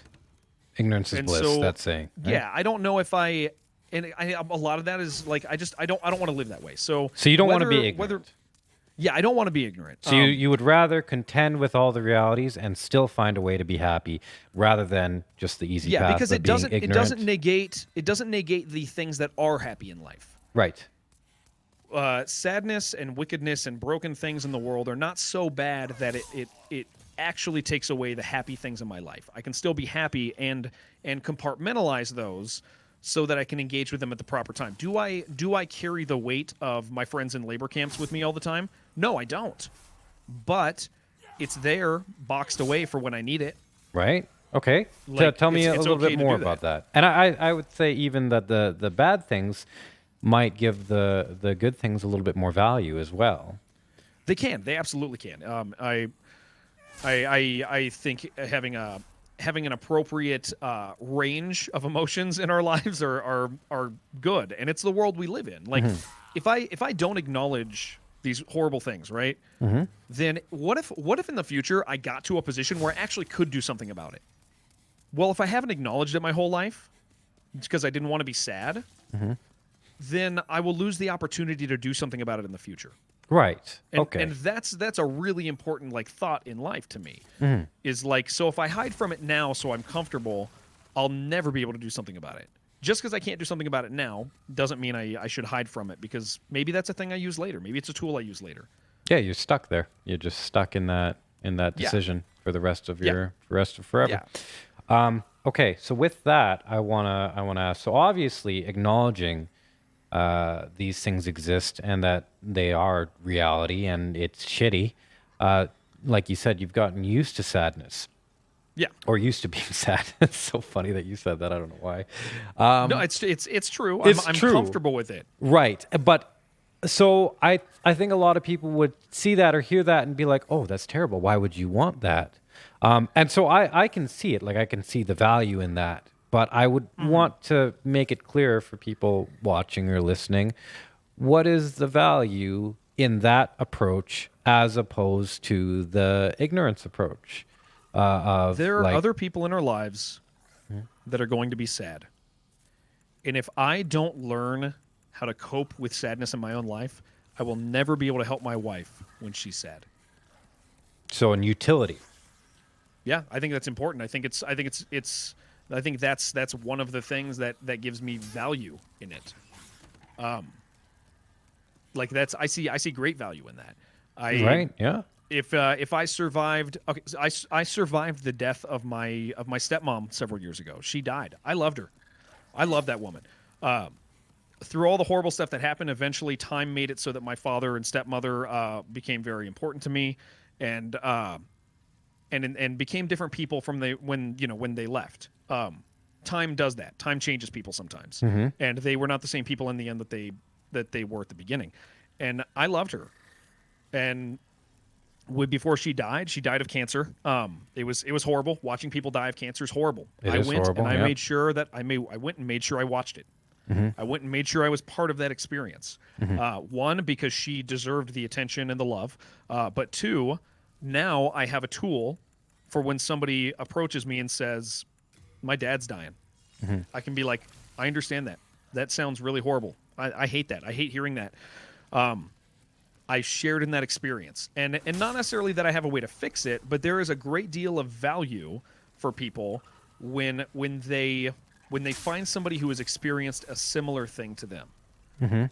So when somebody says, I can't believe I'm having to watch my mom die of cancer, I can say, I'm okay now. It was sad. It's okay that it's sad. It should be sad. These things are horrible. We shouldn't like it's okay. What you're feeling is okay, and there is something in the end that is okay. Like, I think there's value in experiencing stuff for other people's benefit. Right. You are able to contend with difficult situations better and be of more use to the people around you, especially the ones you care about. Yeah, exactly. So, acknowledging the reality, just to sum it up, makes you better, stronger. So it's not all about, okay, this feels bad, I should or should not do it. It's like, this feels bad and it's not the best, and it might make my life a little bit harder now, but it will make me better for the future. That is what that is the value we're looking for here. Absolutely. And so that's when we talk about like these horrible grand scale things. Like, it's important to not run from it and to actually learn to cope. And given, I mean, I can acknowledge some people do not have the facilities to do that. I don't necessarily think it's a thing everybody should do, but I think it's a thing that if somebody finds themselves with the ability to do, they probably should. They probably should. If you're not going to lose an arm or a leg, like you'll be okay after contending with it, maybe you should give it a try. Yeah, but at the same time, I am, now that I wouldn't have said this in my youth, but now that I'm older, I don't think everybody should necessarily. Everybody's equipped to do so because things might be too devastating for some people. How, like how so? People are broken. People are broken, and it might break them further? People are broken. Some people just, we all have different capabilities. Different depths of thought that we're possible of. In a similar way that people have different physical abilities, people have different mental abilities, different abilities to think about things. And so where I can say this about my mom, it's true. My mom is very simple. She's very simple-minded. Like, I don't know if she could balance all the thoughts to appropriately deal with some sadness. And so I would not be of the opinion, hey, Mom, you need to understand and acknowledge all of these horrible things in the world, because I don't. And given she could surprise me, but I wouldn't be the sort of person who would force that and insist that everybody mentally engage with these things. Right. Okay. That's fair. That's also interesting. Side note to that is I also think that thinking about things that's how I function. I think about things. I think about everything, and that's how I solve all the problems I have, or whatever problems are in front of me. There are people who are not as good with thinking, or don't use it as a main problem solving tool.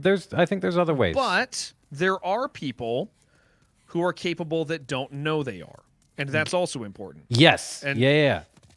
So it's this weird thing where like you don't really know what somebody's capabilities are, and so you want to try, you want to help people, you want to see people succeed, but at the same time there's a point where you're like, okay, well, maybe this person can't or doesn't, or maybe it's not my business to push this further. Right. Yeah. And so it's important to like, it's this weird thing where you're like, more people are capable than they think. Oh, but not everybody's capable. That's correct. But don't assume that you're not a capable, or don't assume somebody's not a, it's this weird balance, right? And I don't know if it's I don't know if you can paint a rule because people are so varied in who they are. Well, that's the hard thing, because any rule that you make can be argued with. No matter what, you can argue with anything. You can defend anything. You can find reasons that this medicine is good, why naturopathic medicine is good. You can find reasons why they're bad. You can find reasons like all controversial issues. There are two sides to an argument, at least two sides to the argument, right? That's why they become controversial. In part is because, well, both sides have valid points to some extent. If it just depends how you look at it. Now with this, I think it would be. I think the rule would be, hey, if it is within your capacity, and because you have not done these things before, I think it's fair to say that you are not completely aware of your own capacity. Not just speaking generally. If it is within that capacity, you should do it. If you're not going to lose an arm, you're not going to lose your leg, you're not going to lose your life, maybe you're not going to lose your house, depending on what you're willing to risk, then maybe you should do it. Because in general, you won't be able to predict the result or what effect it'll have on you, whether that be a positive or negative effect. And I think that's actually a big part of what life is like this. This is life. It's not a planned out thing. It's not just you do this, you do this, you do this, you do this. You're going to do things, and you have to take chances and risks, and they're going to have results or effects on you that you could never ever predict. And I think that shows in your life as well. a lot of the twists and turns in your life, or this, you started to go in this direction or that direction or whatever, I don't think anybody, especially not you, could have predicted.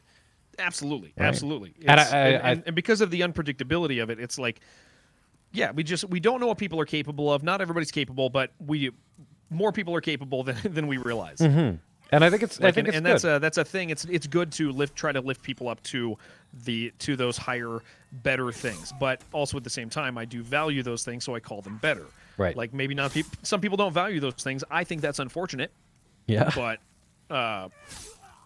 But I will try. But you do, yeah. And this is kind of what I mentioned earlier. Is like we all operate with like these. We all operate with these presuppositions. Like you and I may value something, and somebody else might not. But you and I are going to live in a way that that says this is truth and these are important. Yes. And they're also going to do that. But that's just it's important to understand people have presuppositions, and it's important to also acknowledge the fact that you're going to live according to your own presuppositions. Right. And so, well, I've had this conversation with Ben Rice because he says that it's your moral system that guides you, and people have different moral systems. And there's something I can't articulate it as well as I wish I could. But there's something to that it doesn't bother me. It just seems incomplete because I think certain moral systems and certain values are less practical than others, and therefore less. You could even, I think, to be so bold as to say it, they're less right. They're less right, yes, and so that's what I would say. I know when you say that, it automatically, unfortunately, red flags some people. it does. That's People what will I'm. shut their ears, so you have to use soft language. Yeah, and I don't. And it's really unfortunate because what it means, and I think this is where the importance of, and this is why I value authentic people, because I could say that to somebody who lives authentically. Somebody who is what they are. They're not pretending to be something else. Those are people who typically engage better with flat statements. If I were to say there is right and there is wrong, like there are things that are true and there are things that are untrue, typically you will find greater success with those hardline statements with people who, no matter where they come from morally, people who are actually living according to, like, where they have that consistency between their thought life and their real life. Those conversations are easier, and that's why I value that so much in people. Yes, and I think it's because they're used to contending with things rather than just dismissing them. That's one of the things that makes them authentic. Exactly. Yes, and, yes, and, yes. And I value that so much because it's like, I think it is a human responsibility. A drive that's within everybody to get to convince everybody of the things you think are right. Why? Because you actually think they're right. And so my friend who has a completely different belief system than me, if he is sincere in that belief system, then part of being sincere in that would be wanting me to believe it too, because he would want me to be right. Because, of course, it would be beneficial to you in his eyes. He cares about you, and it will do good for you. So he wants to do good for you. So here's the thing. Yes, I understand that. Yes. And I value that so much. Even when if somebody, like, obviously I have some very specific beliefs. And we'll get to those, but I'm a Reformed Presbyterian. I have some very specific things I believe, and you know what? I'll say it. I want everybody in the world to believe the things I believe. Why? Because I think I'm right. But my friend also thinks he's right, and so it makes logical sense that he would want me to think the things he thinks. And so we benefit in life if we are capable of discussing those things and capable of engaging with reality. Engaging with reality, you know what? yes. If he's right, I'd kind of like to be right. Yeah, of course. It would be good for you. Yeah. I don't want to be wrong. Yeah. Like, being wrong kind of sucks. So it's one of those things. That's why I value people who kind of have their feet in, not necessarily in my reality, but I value people who have their feet planted firm in what they understand reality to be. They're willing to contend and put themselves forward, right? Yeah. Yes, yeah, it's an express that and say what they think, and that's the authenticity. I do agree with that as well, because the alternative is you are talking to someone who is pandering or catering in some way to either what you want or what they think you want or Yeah. what they want, not actually. And this applies to all thought life. Like it can, like, I mean, sure, we can give it religious context, but you can give it political context. You can give it practical day-to-day context. Like it pervades this attitude that is good and right to have, like it pervades everything. And so it is the thing that is of most value in life to me. And that is of course you get that in part from contending with things or contending with the reality, which is I like how it goes full circle. But I wanted to just go back a little bit. I like that you said that. That's really cool. To the soft language and the problem I had with the all like you have a different viewpoint, you have a different moral standing, and that all moral standings are equal. And if you say, hey, they're not actually, then people turn their ears off, or they shut down. And it's becoming more and more common to say, okay, you're right, you're right, you're right, you're right, you're right, you're right, you're right, you're all right. No matter who you are or what you do, you're fine the way you are. Your perspectives are all good and they all work. And if you don't say that, then you're not. That's but not. What's the acceptable. danger in being wrong is being right. Yeah, like, and that's what kills me. Yeah, is I'm like, okay, so what's so wrong about being wrong? Yeah, you get to be right after. You can be right afterwards, and that's cool. That's helpful for me to be right afterwards. Like it makes me, and it's not just that it makes me right. There are also other side benefits in humility. Is one of the most beautiful things in people. When people know that they can be wrong, that is the type of person I want to be near. That is, like, I like being near people who can be wrong. But I also like being near people who are so convinced they're right that they want to tell me why I'm wrong. That's of value to me because it shows that they actually believe what they believe. Because if you say that there is if you're afraid to make those hardline statements, it shows that you really don't believe your statement. You're not grounded in it. Yeah, and so again, like, that's an insincere person. That's what those are the people who are you almost want to rescue them, but at the same time, there's a lot of people like that. There's a ton of people like that, and not all of them want to be rescued either. Yeah, there's a lot of people that's also their right. That is their right, but I would also say it's detrimental. I always see things like this, behaviors like this, where it's like, okay, I see a behavior, it's doing bad for you, and deep down that person does know it's doing bad for them, but it's easier for them to continue on the way they're continuing.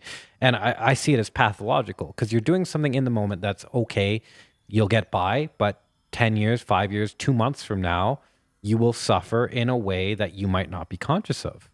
Yeah. Okay, cool. Well, that's and this is why you and I get along. Like, and we've like, I've known you held this view, just because of how you generally live, and the conversations you are not afraid to have, and the care you take in the statements you make. And so, like, this is really like the heart of why you and I for months have been like, hey, we should probably talk sometime. Yeah, we should probably do something sometime. Yeah. That's good. I'm happy. That makes me really happy. That's great. That's awesome. Actually, you know what I'm very happy about as well is that you have found success. You have built up incrementally. It hasn't been a big jump like it is not. I've not had any sort of viral through hard work while keeping true to yourself. I think that's really, really great. I haven't seen many cases of that. That's a wonderful thing. And I like that we're talking about this right now. My key tenet in streaming, my key goal, as far as like if you were to say that I have an agenda, a personal agenda, is to live authentically before other people. Explain the before other people part. I think people benefit from seeing. Okay, people benefit from seeing authentic behavior because it's of value when they want it, when they see it. Yes. And so And so I want to display that. And I'm not always perfect in displaying that, but as a general rule, and that's attractive to people. But ironically, that's not like a growth strategy for me. It's a personal conviction. That I want to live authentically, and that means, like, when I said, like, I don't hide anything, I accept my home address, like yeah, which for obvious reasons. Yeah, I mean, and it's like, I want people to have context, because I think that, like I said, I think that it's a response. I I think we're supposed to love people, and I find myself, like, and the beautiful thing is, like, sure, I hold that because of, like, I have a religious core in that, but also I understand that is a thing built into humanity. It doesn't matter what your worldview is, we operate that way. Like, most worldviews, all worldviews I would value hold to the fact that people have some sort of intrinsic value. Yes. And so because of that, I feel like those of us who I feel like we are to spend our skill sets on each other to some degree. Some people are really, really good at fighting and should go to war against evil. Yes. Some people are good at thinking and should write books. Right. Some people, like, I think that we as people have skill sets that benefit each other, and so, you know, I don't have, like, I ended up, we'll get to it, but I dropped out of college. I don't have a lot, but this is the sphere of influence that I can have. Right. So people should, I'm using that term loosely, be the best versions of themselves, because that is the best, that will result in the best for themselves and the people around them, and the world as a whole. My goal in streaming, not my goal, that's the wrong word. One of my core tenets in the way I operate, is that I see no value in living a protected life. Okay, I can agree with that, but I want you to expand on that. I want people to see the things I enjoy. I want people to see the things I value. Why? Because I value them, and I think they should too. Because I think I'm right. Because it's you as well. Yeah, and I want to, like, that's what it amounts to. Is I want to influence people to, well, be happy, like I'm happy. I want, and that's where it lands. You know. I like that a lot. I actually really do like that. That's great. I think that's a wonderful thing. I think the way that's gone with growth is I think that, like, I think it has benefited my career, in that people value that, and it shows, and because people feel valued, they stay because they are valued. That's the real thing. It's not a tool. It's because people are valued, they do stay, and we do make sincere connections, and so that has caused a degree of growth, consistent growth, and it's allowed me to jump out of my big number categories, and get to a point where I can grow in other places, and I can be smart about it, so that I can continue this agenda I have of having a good career doing streaming, and treating people with the love and care and respect that people should have. And so, yeah, I don't have any of the magic tools that allow me to take advantage of this group or that group. If used wrongly, that could cause massive amounts of growth. I'm just doing the best with what I got, and I want, and fortunately for me, it has had an effect that has benefited my career, which lets me feed my child and my wife. You know. Okay, so I want to ask a specific question in terms of that, because it's good. Like, I like what you're saying. But have you, especially on Twitch and content creation and the world, like, your livelihood depends on whether or not people are willing to support you.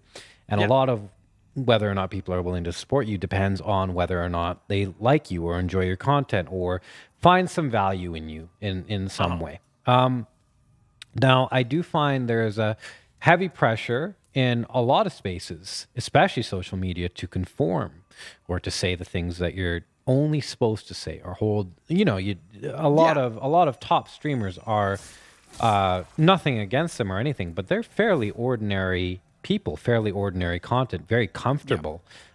It's nothing. It's not like, oh wow, that like there are a few, of course, but the large majority are not like that. So I want to know with you, have you felt any negative side effects, or I guess perceived negative side effects, or deterrence from that conviction you have for living authentically, being true to yourself, inspiring others, and I guess speaking the truth? So there's shortcuts that would betray those principles. And I like performative, like, okay, one of the key words right now that people use and overuse, unfortunately, it is the right word. And so I'm going to use it, but it is the right word. It's just people nabbed the right word and are using it improperly, is performative behavior. Okay. Performative behavior is false, but it's a fast path. It is a fast path to growth. Right. And there are benefits. But fortunately, because I haven't built on performative behavior, I don't think I would benefit from it the same way other people would. I think it would start me over. Give me an example of a performative behavior? Yeah. Okay, let me think of so one of the great things about no, not great. One of the hard things about being the type of person I am, straight white Christian male, is I need to be very specific. Yes. I tweeted something earlier that I'm going to say because I think it actually makes this really, really clear. I said that not all controversial actions are actually as controversial as we think. They are just explained improperly or they are heard wrong. Right. Like, because the things I do and the things I say, like, I don't actually have any like legitimate controversial thoughts. Like, I think people should be treated fairly, no matter what their skin color is, no matter what their sexual preferences are. I think that I do think that there is a danger that you can grotesquely magnify certain attributes of yourself and overvalue them. And so, that's probably why I don't do performative things, in the regard where, like, maybe I would maybe, let's say, for instance, I would put a black box on my Twitter and tweet about how Black Lives Matter. Black box. Like, okay, that's okay. Yeah. Do Black Lives Matter? Yes, absolutely. And do I understand the intricacies of that conversation? Yes, I do. Because I don't go around saying all lives matter, because I understand the conversation is not like saying, like, I understand the conversation is they matter as well. Like nobody's saying something else doesn't matter. Everybody's just saying these matter. Can we pay attention in these scenarios? Like, I know all of that, and I live that way, and the people in our community feel that way consistently, and they know that very clearly. And so, performative behavior, if I were to all of a sudden swing really hard into performative things, tweeting specifically about, like, say, for instance, okay, so this is a perfect example. This is a good example. Okay. I will not say the name of this person because I'm going to say something bad about him. Yep. Okay. Somebody tweeted the other day that that VTubers are scum if they're white. Really? Because they're using avatars that are Asian. Oh no. Now, you scum boy. Now, what do you think the social response to that tweet was? The majority, I would assume the majority would be like, "Oh, I never thought it was that way," or "Thank you for re-educating." Support. And then there'd be a few people that are like, "This is fucked up." And then they're going to get I didn't see any in the quote tweets. No one, really? No one said this is fucked up? Because everyone was afraid. Oh, God, I hate that. That's ridiculous. Now, here's the thing. Yeah? What that is doing is it is taking a common sense thing that we should be discussing responsibly, because since COVID, there has actually been a lot more cases of violence against people from Asia of all different types, all different skin colors. Like, that is a fact. Absolutely. You can look at all the closed down Chinese restaurants. Like, that's a real issue that we should talk about. And there's a lot of details about, well, where does violence come from historically towards Asians? Like there's a whole conversation we should have, right? Right. And so, unfortunately, when we do really, really weird things like that really shitty take, and we get lots of support because it's performative, coming from somebody who is consistently performative and has actually grown from consistent performative behavior, this person is very large right now, and it is in direct relationship to their continual engagement with performative behavior. It takes an aspect of the conversation that we could discuss, like. Okay, are we allowed to discuss white people using VTubers that look Asian? Yeah, sure, we can talk about it. Yeah. Let's talk about it responsibly. We can talk about that. But it takes that, and it magnifies an issue. It creates this dichotomy. You're right or you're wrong. You're either no. You're with me or you're wrong. You're scum. With or against. And so, with that in mind, it takes this conversation, it amplifies it to this grotesque amount where now the conversation is about cultural appropriation rather than, is this a reality? Is this the part of the conversation we should be having? Okay, hold on, Jared, one sec. Thanks, quick for the raid. Thank you. Okay, so this is very interesting, and I want to hear all about it, especially your perspective. But okay, so we've been going for about 2 hours. We can either continue or we can we can have all the time. I have do all this the time. Another in the time. world. Yeah. Okay. So you do have more time.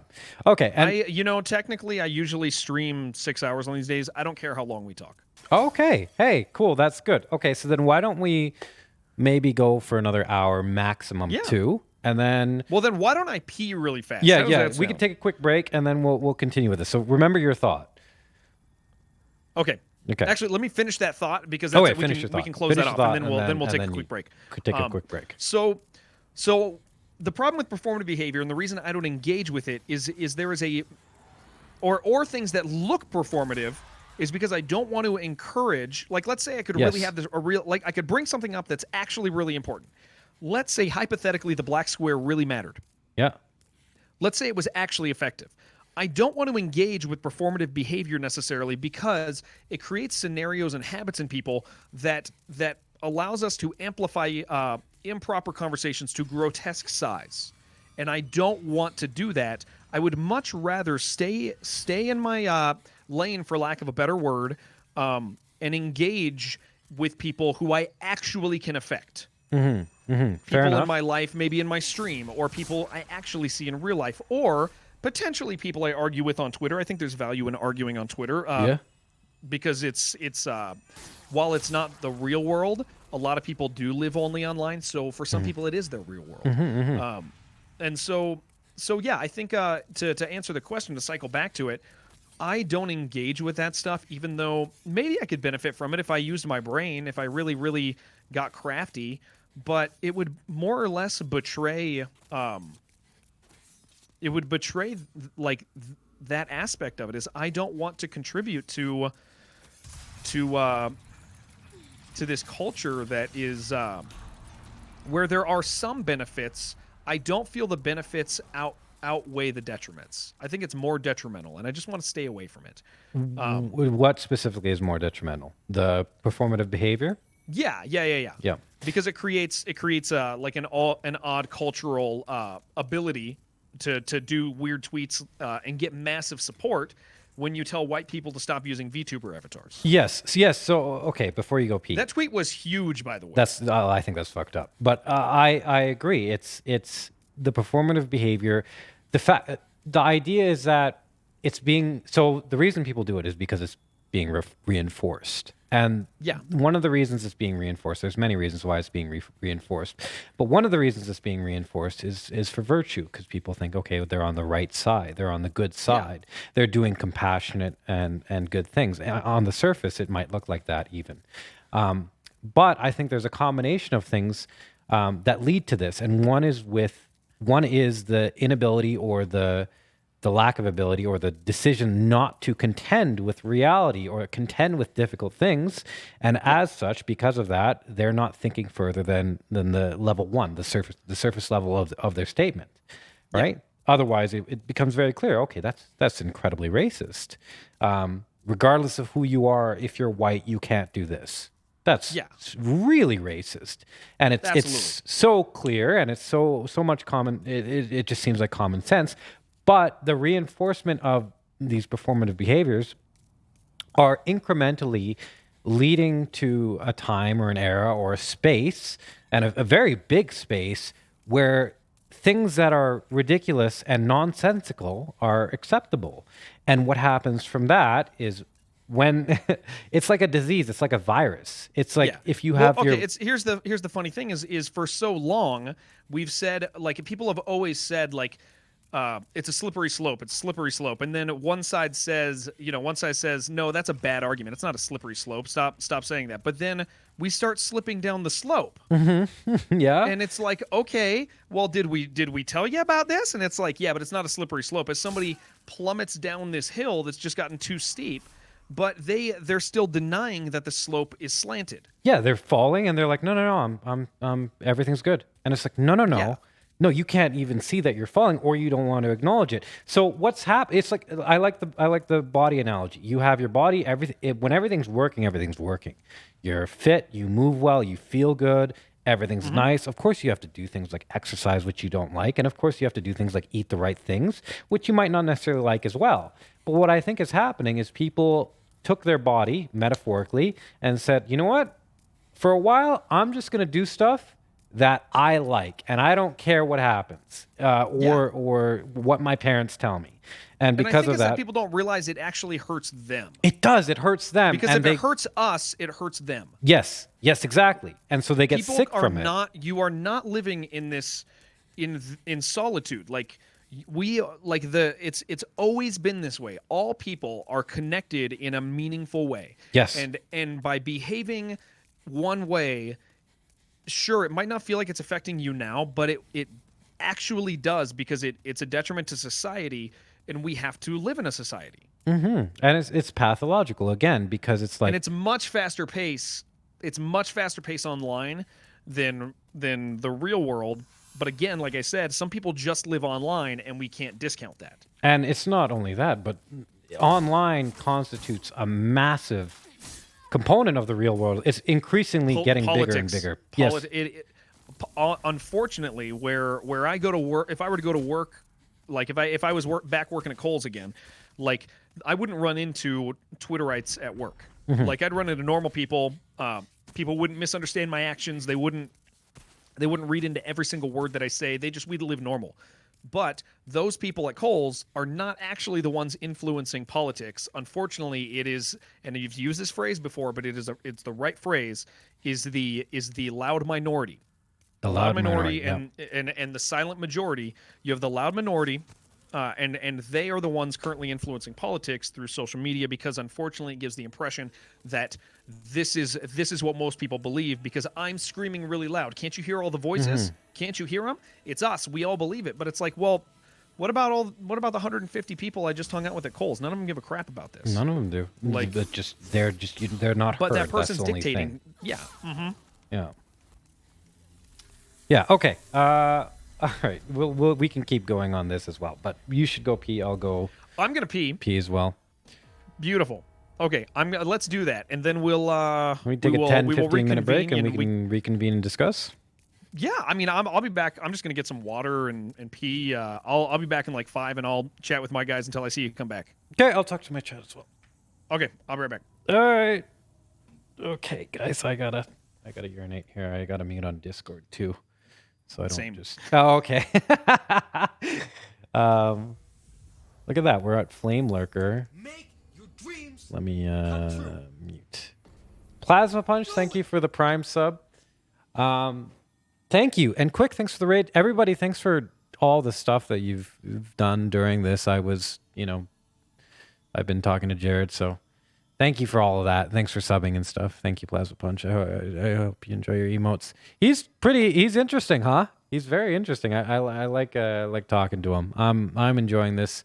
It's good. I hope you guys are too.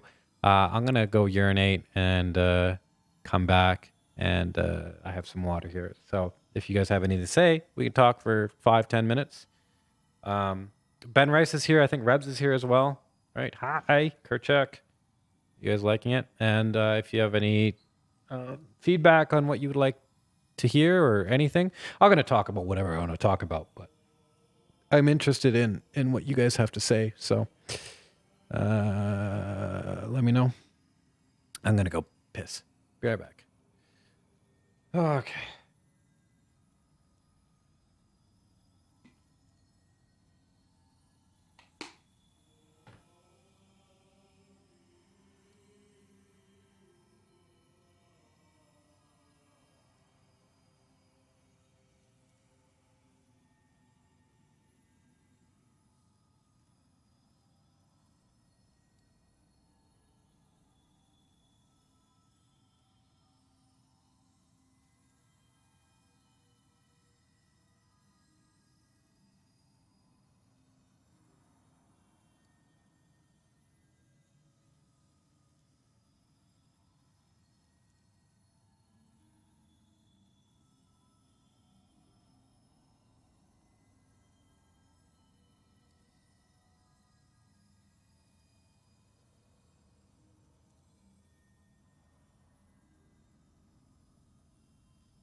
Most people say that's fucked up and keep scrolling. Yeah, but then the problem still persists. That's the thing.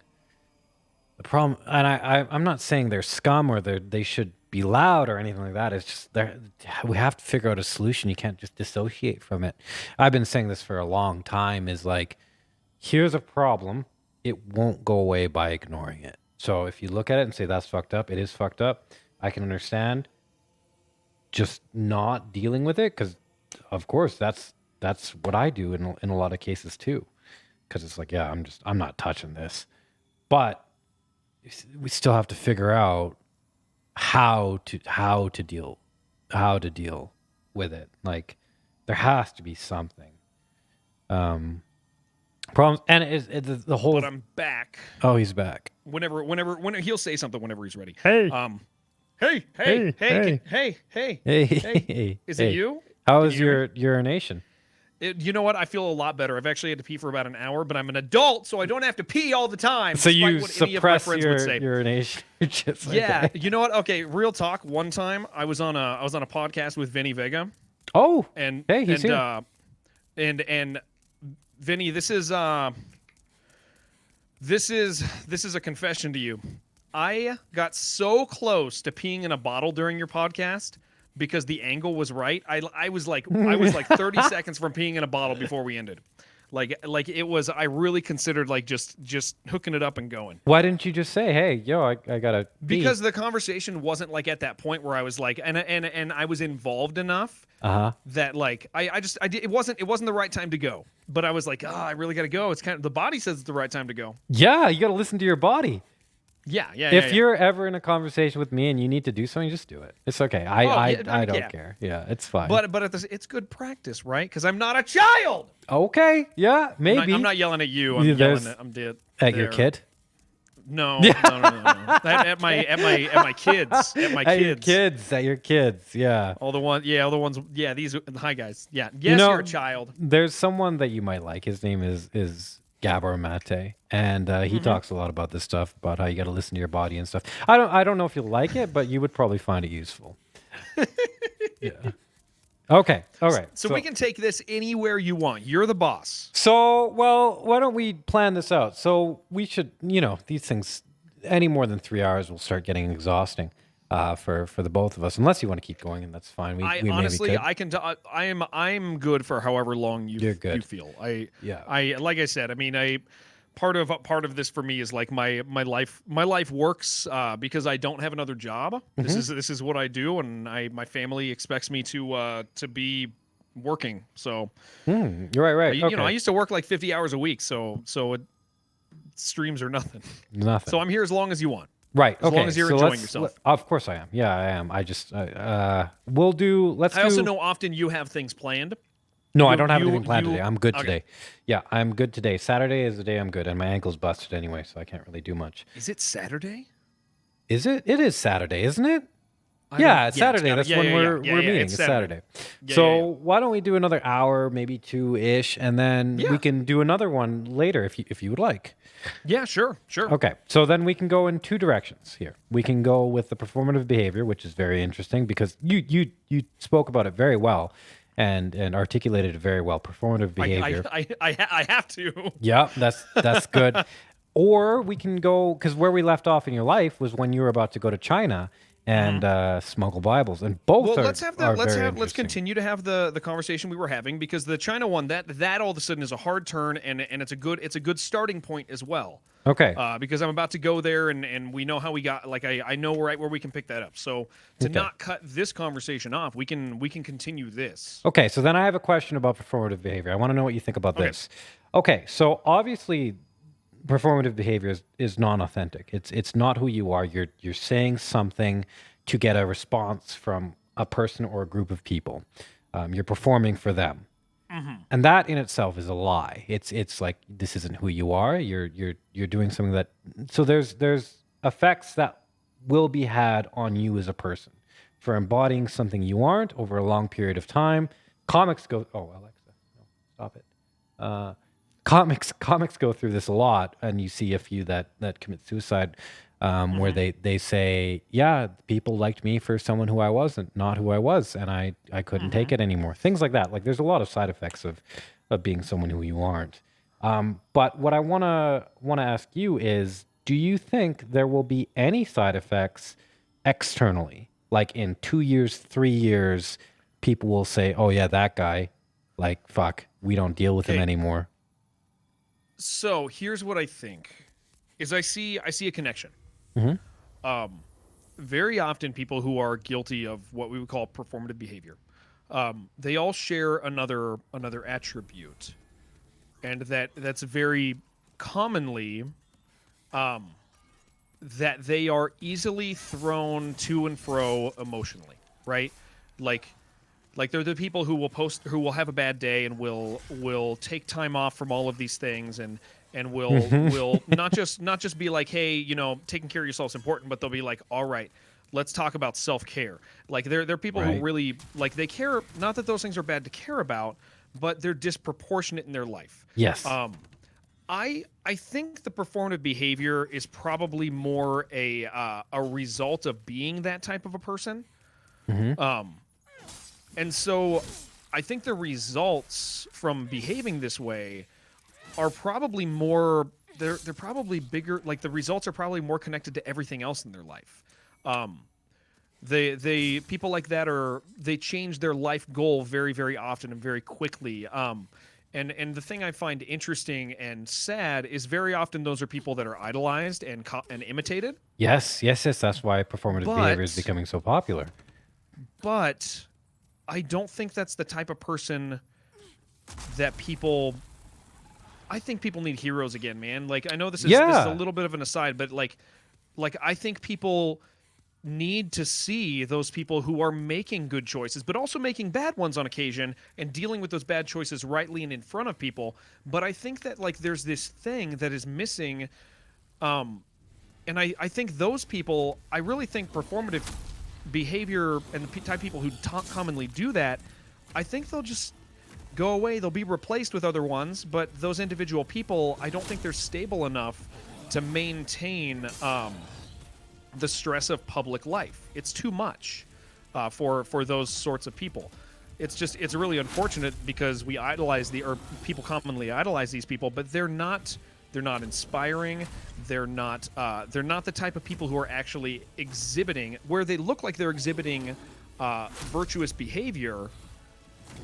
They're in their core, they're not those heroes. They're not the heroes that people think they are. They're just saying stuff. Like, people need People need people who actually do right things and actually are strong and actually stand up for people. Like and they're not those people. Now, And why it's just why do really people need unfortunate. those things? Just for people listening. Let me think of the right way to say this. I think it's something that's like inbuilt into people. I find in my heart, I find that I want somebody to look up to. That's why people always do like they'll always have like this person is my I'm brain farting the word. Like in business, it'll be the Mentor? person who yeah, thank you. Yep. People want mentors. Yep. And people aspire to be them and to have them. And so there's this ingrained thing in people where we want heroes. And the people who are filling the position of hero right now, the people who are doing these things that look virtuous, are not heroic people. And, They're not. So it's a really sad thing for me, and it's one of the things that I'm 37. Like I'm of the age of somebody who should be able to be heroic to somebody. I should be able to inspire somebody. I should be able to encourage somebody to make right decisions and to do kind things and to make hard choices that take care of them or other people. Like, I'm of that age, Right? that I should have. And people used to die before my age, you know. Like I'm of an age where that is something that I should be capable of. But again, we feel culturally right now, especially in particular not just online culture, in lots of culture, in the political realm as well. Like we don't have heroes. We need heroes. Yeah. Okay. So I was fighting. I want a Flame hero. Lurker, I so want a was hero. A little bit busy. Yeah. Okay. I saw. Yeah, I got through 'em. You're playing games for my people if you don't know it. Oh, great! Hey, good. I've blocked you, so Yeah. it looks like I'm playing a game. Yeah. Just hold the controller. No, I agree with that completely. People do need heroes, and I think it is ingrained. I think it is, and I think it's because generally in life, whether you go by survival instincts or something deeper, you are geared towards there's something within you that is geared towards your best interest. Something that wants you to survive, that wants you to prosper, that wants you to mate, that wants you to be happy. All of these things, there are drives in you.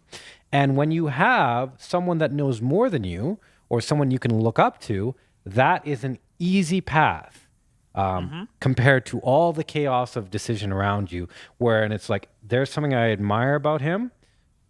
I want to be like that because that will be better for me. Yeah. Yes. Yeah. And so that's like, okay, then how do I do that? Well, I just be more like this person. And that's a really good thing. That is a utility in heroes. It is being something better than yourself more efficiently than just figuring it out by yourself. That's and it works in all different categories. And so that's why it's so catastrophic when you have someone in that position, but they aren't heroic. So it's like your senses are being tricked, or your drives are being tricked into being like, oh, I should be like that because that'll be better for me. But then in reality, it's worse for you because, like you said, those people don't have heroic qualities. They're all messed up, and they will remain messed up because of their inability to contend with their own emotions or their susceptibility to their emotionality. And I think the internet and social media is putting that into hyperdrive. So it's like a virus on steroids. It's just infecting. Yeah. And it's not being suppressed by normal mechanisms because there's no normal mechanisms on the internet to suppress that. I would agree. Like, if you see something on social media that is a true statement, that is an admirable statement, like, and let's say hypothetically, you see me tweet like 3 things, and you go, man, I like that Jared. I admire Jared. Yeah.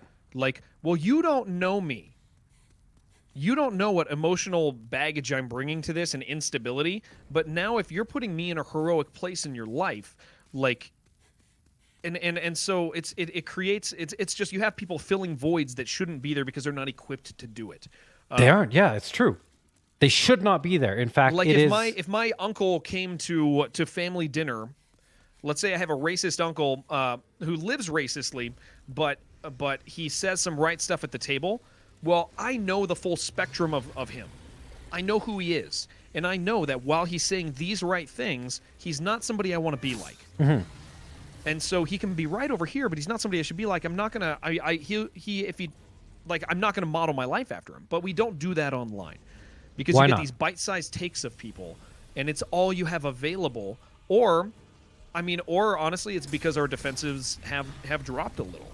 And this is the slippery slope thing. Like we now we now don't have our defenses up to be like, okay, well, this guy's saying this good thing, I can agree with that, but man, that guy's a scumbag. Like we don't have that, because we're told to idolize this person. Why? Because he got 7,000 retweets of this thing. I think it's actually the opposite now. It's like, this guy's saying some shady shit, or he's saying something good, but I'll believe him because, that's what I'm supposed to do. I think instead of the like, hey, okay, but he's a scumbag response, I think people are not even able to exactly. detect. That's what I'm saying. Is we don't have the capacity to see that currently. Yes, and I think that comes from lack of exposure and lack of contending with difficult things.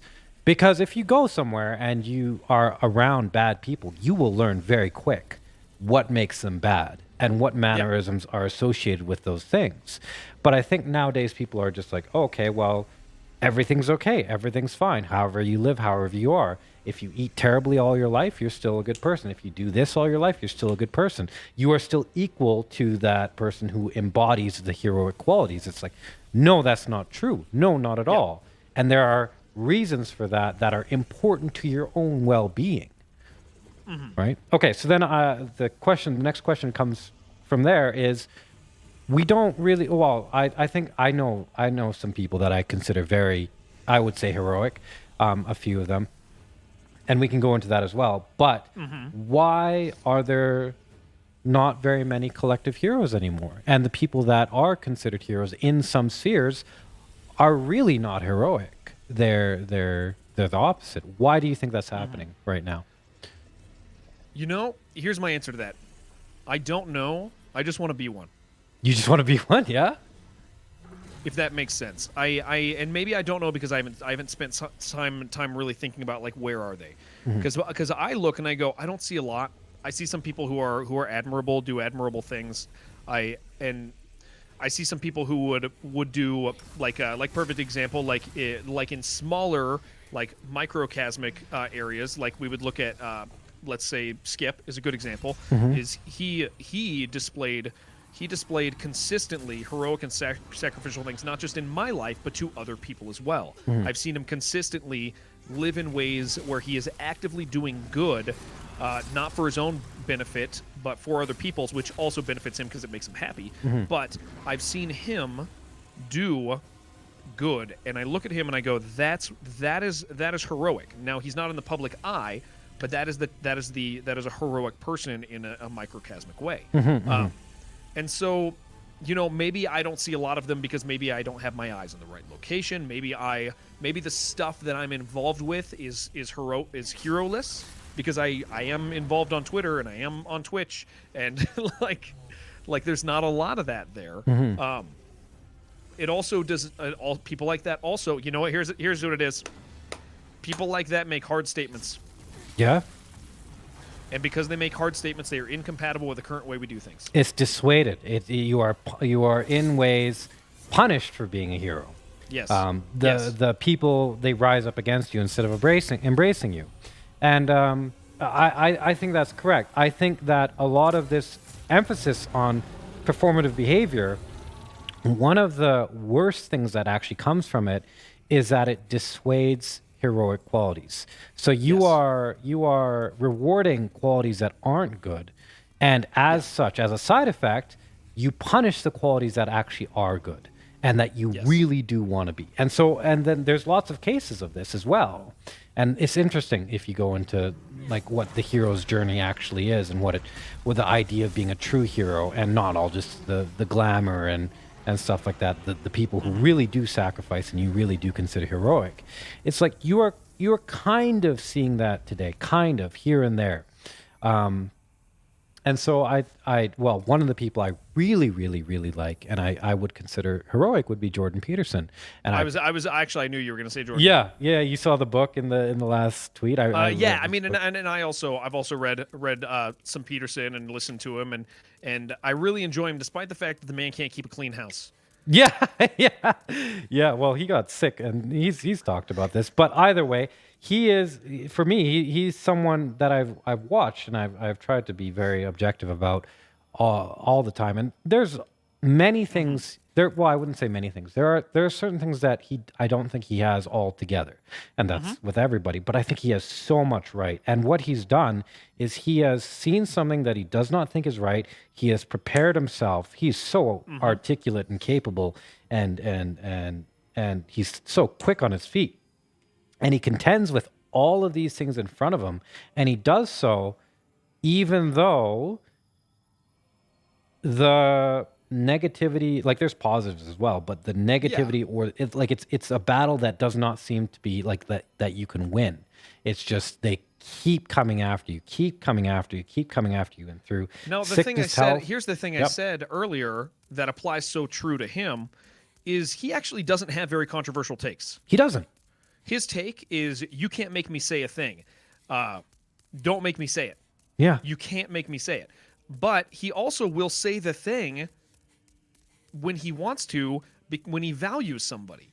Yes, of course. He's like, and that's not actually a controversial take. It's not, no. That's it makes sense, but unfortunately, hearers don't hear it right. I think he actually says it right, but that's one of those cases where I think people don't hear it right, because like Peterson is a great example. Like he doesn't want to let anybody start policed speech. He doesn't want it because he knows where it's going. Right. And even though the intention of the immediate police speech is to value somebody, the action of police speech leads to danger. That is not a controversial opinion. Right. And he shows it in that he will actually use gender pronouns for people in his life when he feels it's appropriate, and when it's not a you'd better say this, but when it's a he values somebody and appreciates and cares for them and knows what it means to them, he will say gendered pronouns.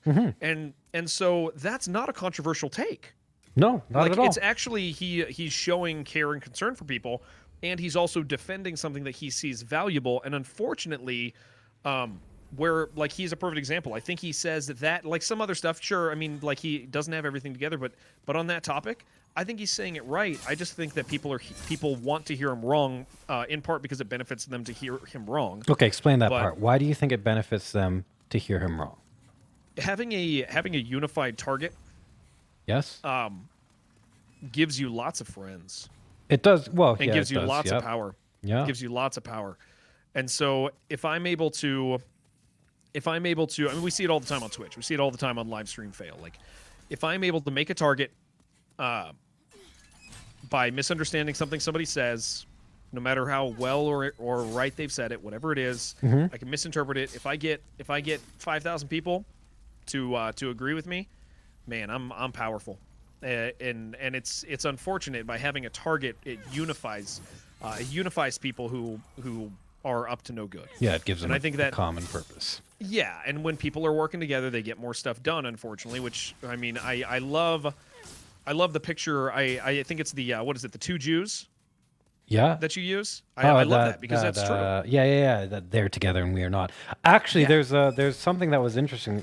Recently, I saw this. I don't remember where I saw this, but biologists were studying what are they called? Bison, I think bison, or the big woolly ones that travel in herds. Yeah. I think it's a bison. It's probably a bison, and so they wanted to study something about them.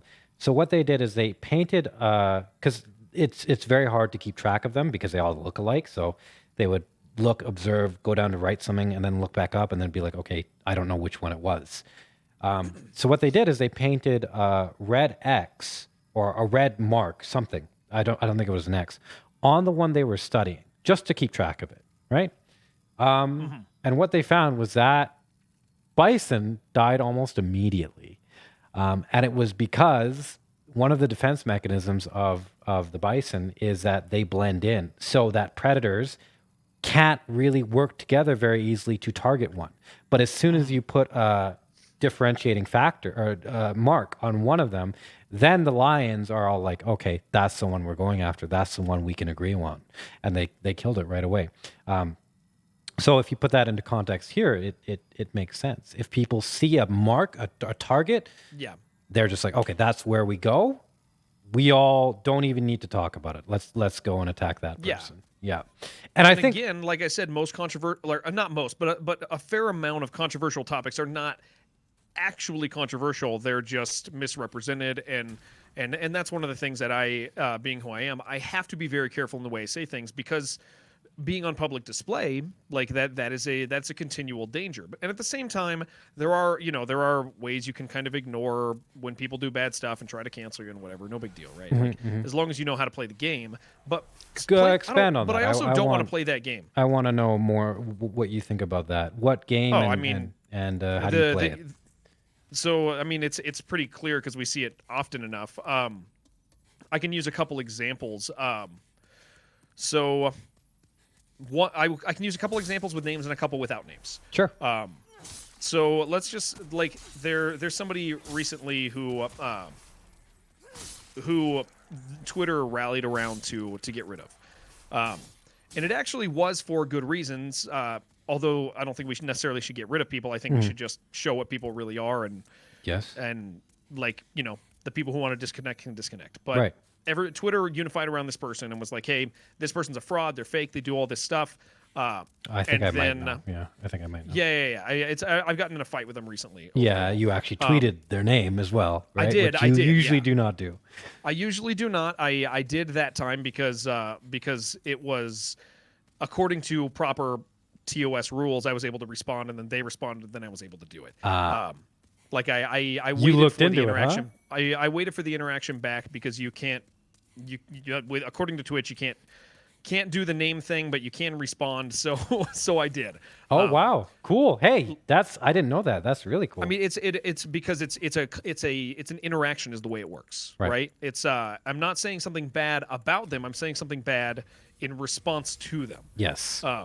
And so I'm not initiating something that could be wrong. I'm responding to an action, and so it's a lot easier to get out of. Now, do you think, just a quick side note, do you think you could get banned for that, even though you're technically following the TOS? I think it's a potential danger, except I'll give one of the examples I think will fall in line with showing a way to make that a hell of a lot less common to the point where it's not scary. So this person basically disappeared for they did something that was actually wrong. They defrauded some people very clearly, and knew that they did it. And what they ended up doing though is they apologized for something else, and then disappeared for a month, and then came back and started doing it again. After another wave of drama happened, something involving somebody else. It was literally the same day, and I remember the new drama happened, and I went instantly. I bet that person's coming back today, and they did. The way I mean, cancel culture. I'm not of the opinion it's actually real. I'm of the opinion that you cancel yourself. And so a good example of canceling yourself is. I will take a relatively bold stance here because there are people who are already decided about this person. The guy RNGesus. I don't know. Yeah. The emote. What was his? I forget his Twitch name. But the guy who the emote RNGesus that got taken off our platform. Okay, I didn't know that got taken off. Yeah. Yeah, it's gone, and it's gone because so that was during the sexual allegations. Yeah. And he was Bless RNG. Bless RNG is the streamer. So Bless RNG ended up getting accused of sexual misconduct. Now I will tell you, they released a ton of conversational documents between him and the person. Yes. And I read all of them because I was interested, because it was one that they were being very open about. Right. I read it all, and it was legitimately confusing. Because even reading it, it was clear that both people didn't know if they were in a relationship, yada yada yada. Yeah, they were. And reading it, I was like, okay, this is really not clear. And then I read the accusation, and I was like, wait a second. He didn't really do anything. Like, he didn't actually do anything illegal. He didn't do anything wrong. He just did something stupid, maybe. Yeah. Or he didn't protect himself. Maybe he's confused, or he wasn't good at this stuff. Yeah. And he was actually, and here's the part where it gets really interesting. He ended up, like, people accused him, and he was fine, and Twitch didn't do anything until he agreed with them he did something wrong. He apologized. He apologized publicly. He said, I did something wrong. I shouldn't have done it. I'm going to step back and think about the actions that I've done. But I read the stuff and I was like, wait, this all looks kind of like just a hard, confusing relationship between junior hires. Yeah. Like, like you said, they're not good at it. Okay. And so the next day, banned. He's gone. The apology got him because he admitted to it. Yeah. Yep.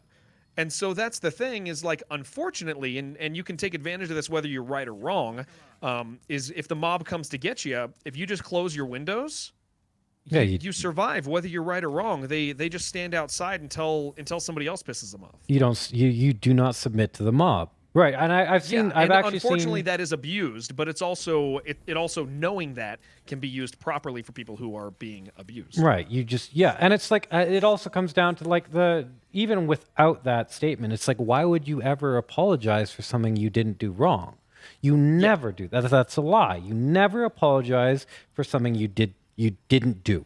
And but the social pressure made him feel like he did, because there were so many people saying you did wrong that he went, yeah, I must have done wrong. And so there's a part of it which is like, okay, if enough people are saying something, then it's like maybe you should listen to them. But there's also that conviction of like, no, you know who you are. You know what you are doing. And people need to have that confidence in themselves that's like, hey, I know what I did, and you can't tell me I did differently because you don't know and I do.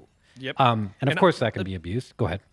Oh, and because of that, I don't really believe in cancel culture. I don't, and I know that we're changing the name of it and calling it accountability culture, and I know that there's a different, there's a distinct difference between the two. Yada yada yada. I don't give a shit. Yeah. Like, what I actually care about is just like understanding this is like, I don't believe in it. Because it's ineffective. The thing that actually cancels people is themselves. And there is, or the police. Or the police, yeah. Or the police. Themselves or the police.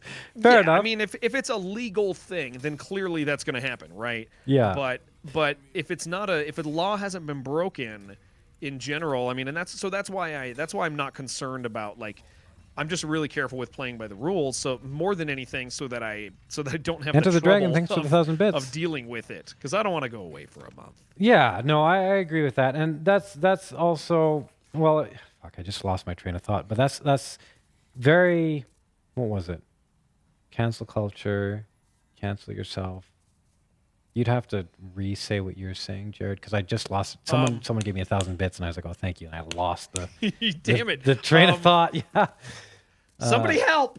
Fuck, it was important too. Oh, that's what it was. Okay, and so another side effect of let's call it the virus of performative behavior is it is continuously and incrementally acting towards making people less confident in themselves, because it's like, here's this ridiculous thing, comply, and if you don't comply, you're wrong. And it's like, okay, well, look, I don't believe it. It's like, okay, then say something. And you say something, and then you get mobbed, and it's like negative reinforcement. So then what happens 1 year, 2 years, 3 years, month after month, people are much less likely to say things and stand up for other people, let alone themselves. We have a problem with this now, because I know you're going to immediately agree with me, because and I will quote a tweet I saw this morning from somebody. Okay. You actually have talked to me about addressing the opposite side of this issue. Is this person this morning said, well, I learned enough about the people I idolized previously by who didn't speak about racism against Asians this week. Yes. Now, this is a huge problem, because what it does is it means that every time something happens, everyone, no matter their ability to talk about it, no matter their like I said, we all have different abilities. Some people are really good at speaking. Some people are going to say some dumb shit that's going to get them in trouble, and they're not going to mean it. But we demand now, whenever something happens, that we have to talk about it and we have to discuss it, and I have to know your opinion. Do you hate Asian people? No. Like I have to know. You have to comply. You'd better say it. If you don't say it, if you don't do the dance, you're out of here. Exactly. Yeah. And that's so dangerous, because I'm of the opinion that my mom should never write a tweet. Right? Yes. She's not. There's a side note enough. there. Let's say there's people like your mom. And I don't know your mom, so nothing against your mom. Whatever, I think she seems wonderful from what you've said. But let's say your mom shouldn't write a tweet. Well, now it's the same thing. Like, okay, before all of this stuff, there were people who were qualified and or elected or whatever that were in positions where they were speaking and people would listen. Now everybody's speaking, and they're doing so in a way that's not necessarily responsible. Because you get people that are like, hey, this is what I think. And it's like, hey, that's fine that that's what you think. And on an individual basis, that's okay. Yeah. But when you have like a 5-year-old, a 7-year-old, a 12-year-old, a 13-year-old, or maybe mentally a 13-year-old and age 45 or something, all saying certain things because they're appealing, not because they're qualified to, or because they've done the research, or because they understand it, then you get this problem, this crack in the information system, where that part of our body, let's say it's our kidney, is no longer functioning properly, and it creates all these other problems in your heart, in your brain, in your mind, and it permeates through society, and it's a really, really difficult problem to address, like a really difficult problem to address. How do you say, okay, look, your opinion isn't valid here because you haven't done this, this, and this, without at the same time constricting the language to a certain point? Yeah. Right. Like we're just in such an interesting place, and here's the thing: is we're having the conversation now, which is really good for our people, right? For our friends that are watching us. Sure. Yeah. But this needs to happen as much as the other side is happening, and those of us who are equipped to have this conversation, I almost feel like it's our moral responsibility to do so. Because that's the thing. For instance, like I didn't say anything publicly about Asian hate crimes this week. Right. I didn't. Now, according to the rules, I should have, right? I should have, and if I didn't, I don't. It must be because I don't care. Dude, I've been interrogated by Chinese officials because I love Chinese people. So shut up. Yeah. Fair. It's like, don't tell me because I didn't do a stupid tweet that I don't. And so, but you have this danger where people feel like they have to say things. It happened with BLM stuff as well. Yes. A lot. Everybody felt they had to make a public statement, and it's like, okay, but you don't. There should be a common assumption, and some of us should say stuff. Mm-hmm. Some people should, some people shouldn't. But there is, I mean, to add to the thing about the it's just the idea that if you didn't say it, you know what, you're on the other team. Sorry, man. All my homies have to speak up. They have to. And it's like, man, it's such a dangerous state that we've created, and it's happened over the course of the last, I would say heavily over the past 2 years. It's become much more apparent to me. But also, I've only been streaming in this space for 3 years now, not even 3 years yet.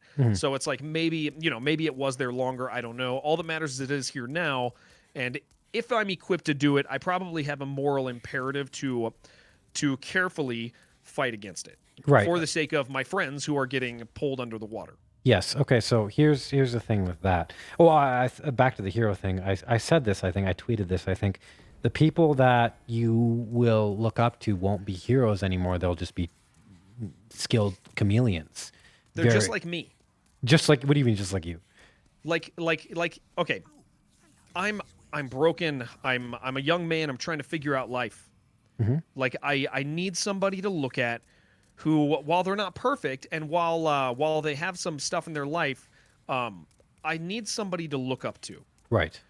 Now, the people who are in my hero position, well, let's say I'm a 13-year-old kid. PewDiePie's looking real cool.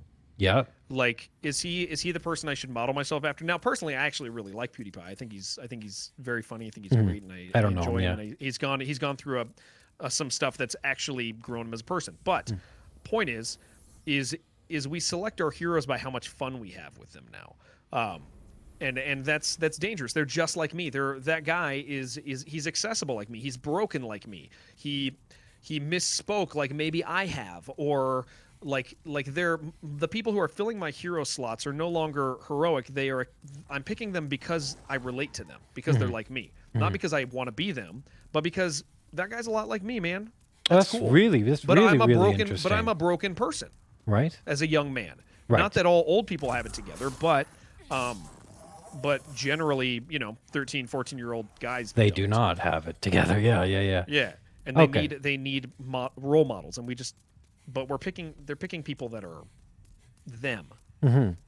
So, okay, so the question I was going to get to was, my controller's vibrating weird. Oh, it's because of the heartbeat.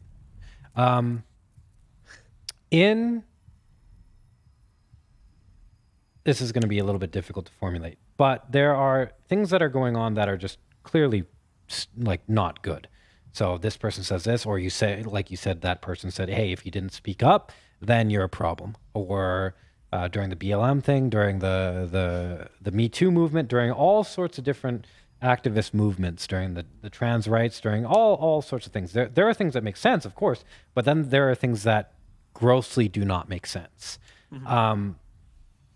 And so for me, when I see that, I can see it, and I can see it. There's a few things where I'll say like, yeah, I'm not touching that. And then there's a few things where I'm like, okay, I'm gonna speak about that. I'm gonna write this 14-page essay. Yeah. I'm gonna have a podcast about this where me and Ben Rice dissect the issue. I'm gonna do something. I have to do something because morally I see something wrong, and I don't just want to ignore it because I don't think that's good for me. And you're equipped to deal with it. And I'm equipped to deal with it. That's the key. Yes, and that's the key. But so then I would say for a lot of people, they see something and they cannot contend with it. Like they can't get into an articulate argument over Twitter with 140 characters per response about it. And even if they did and managed to do that, it wouldn't really have that much of an effect. Or they can't deal with the negative consequences. They'll lose their job. They'll lose this. They'll lose that, or whatever. And in some situations, it's even immediately better for them to apologize, or they might go through some sort of harm. And it seems like it's just bad option 1, bad option 2, bad option 3. It's like, what do those people do? Because obviously, if you ignore a problem, especially one of this size, it doesn't go away. It doesn't just leave, and it's been clear it's just getting worse. What should these people do? Or what do you think they should do? Like this is the thing. Yeah. I was actually going to ask Deborah. I think the people who are unequipped, don't have the faculties to do the things, should shut their mouths and rally behind people who do the right things. Okay, and who is doing the right things? Let's say, and given this is where you get into like, okay, so for example, let's say you hypothetically are equipped to really think about a situation, like, and really, really intricately deal with it and talk about it, right? Sure. So, and you've put that out there because you recognize you have the ability to do so. Mm-hmm. Those people, for their own conscience sake, should probably, they don't even necessarily, like, they should, within whatever means they have, they should agree. Whether that means that they read it and it strengthens them personally and privately, maybe that's the right option for some people. But some people, maybe in social media, maybe that's just a like, or maybe it's not. Mm-hmm. But the point is the key is you don't see me performing in the Olympics because I'm not equipped to. Mm-hmm. Like, so they just should not feel obligated to do so. And we currently have a system where we're telling them they're obligated to compete in the Olympics, and they just don't have the ability to. Right. Okay. And so what is the action that they should have? Unfortunately, like, and this is why I feel like people like us have a moral imperative to fight against this open your mouth sort of culture. Is we need to, those people, the danger right now is if they don't open their mouth, they get in trouble. Yeah. So they need people to adjust things for them and let them know it's okay to shut their mouths. Mm-hmm. And currently we don't have that, and that's why I feel like people like us may actually have a moral imperative to to talk about things a little more. Right. If we're equipped. Right, But if you're right. not equipped, then don't do it. Right. Okay. So if you're not equipped, don't do it. But then what do you do? Because, and you say shut your mouth and follow the person that you think holds your belief structure. But then, so this is why it gets so complicated, because so people learn in a lot of different ways, through the education system, through association, through understanding, through doing.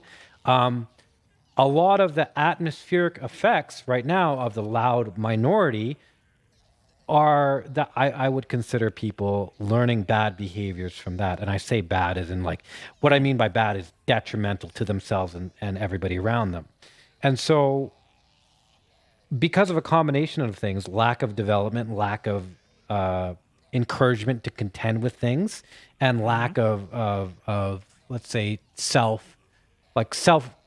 being grounded in yourself and who you are, I think a lot of these people will be swayed in whatever direction, and they won't necessarily know what's right or not right. So I can, for example, say, look, okay, if you say a white person can't do something because they're white, other than very, very few things, that's racist. That is racist. And a lot of people would say, no, that's not racist because you can't be racist against white people. Or with the trans identity stuff, I would say, okay, like, look, there are a lot of trans people that actually do not prefer to have their pronouns known or stated at the beginning of conversations. And then people will say, like, no, that's transphobic. We're making this more inclusive, and where we are making it more viable for them to integrate in our society. And it's like, that's why I say, yeah, of course, you can defend anything. Like, you can always defend anything with logic, with reasoning, well, almost anything.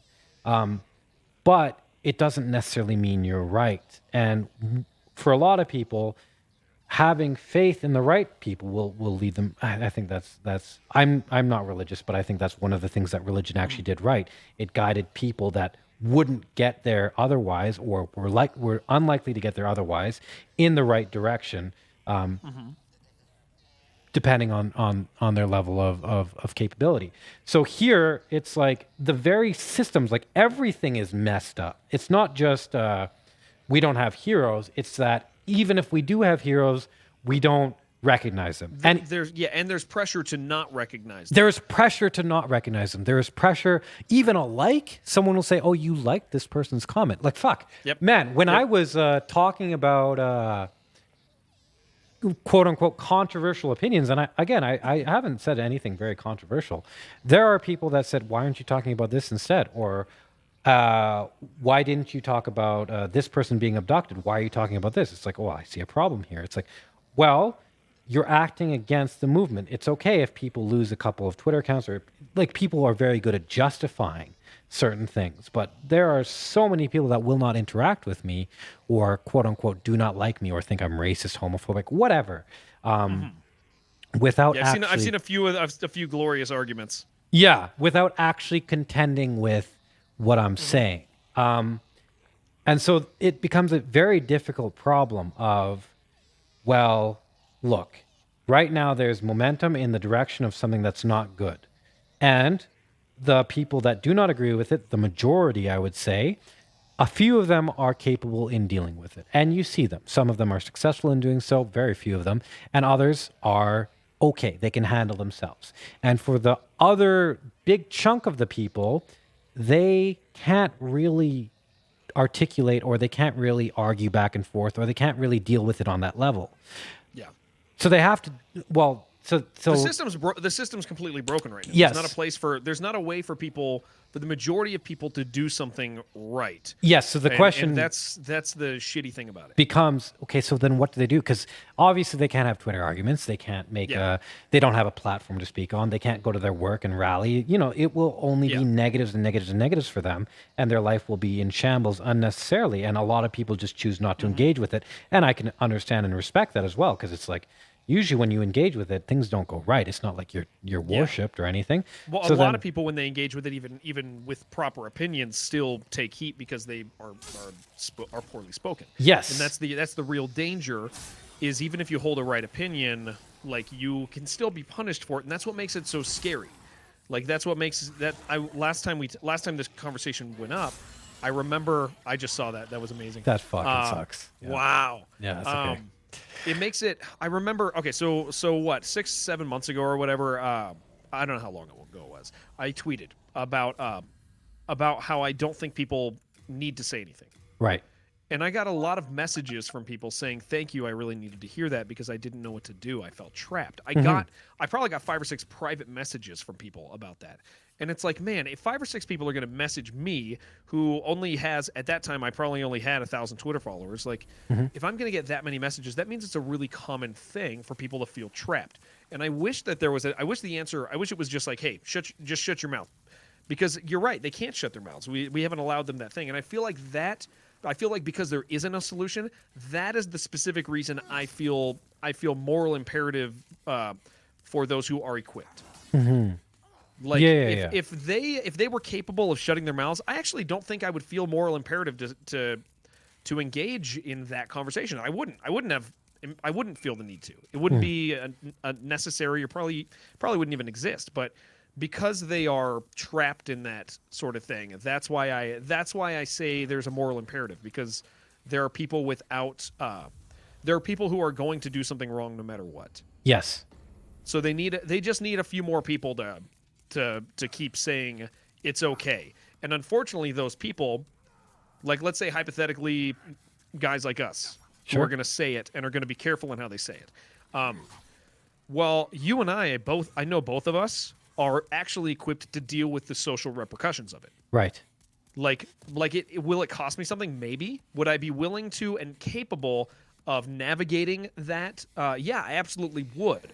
So because of that, I do have the imperative to engage with that, and that comes from them and from the combination of my ability and their inability to get out of that trap.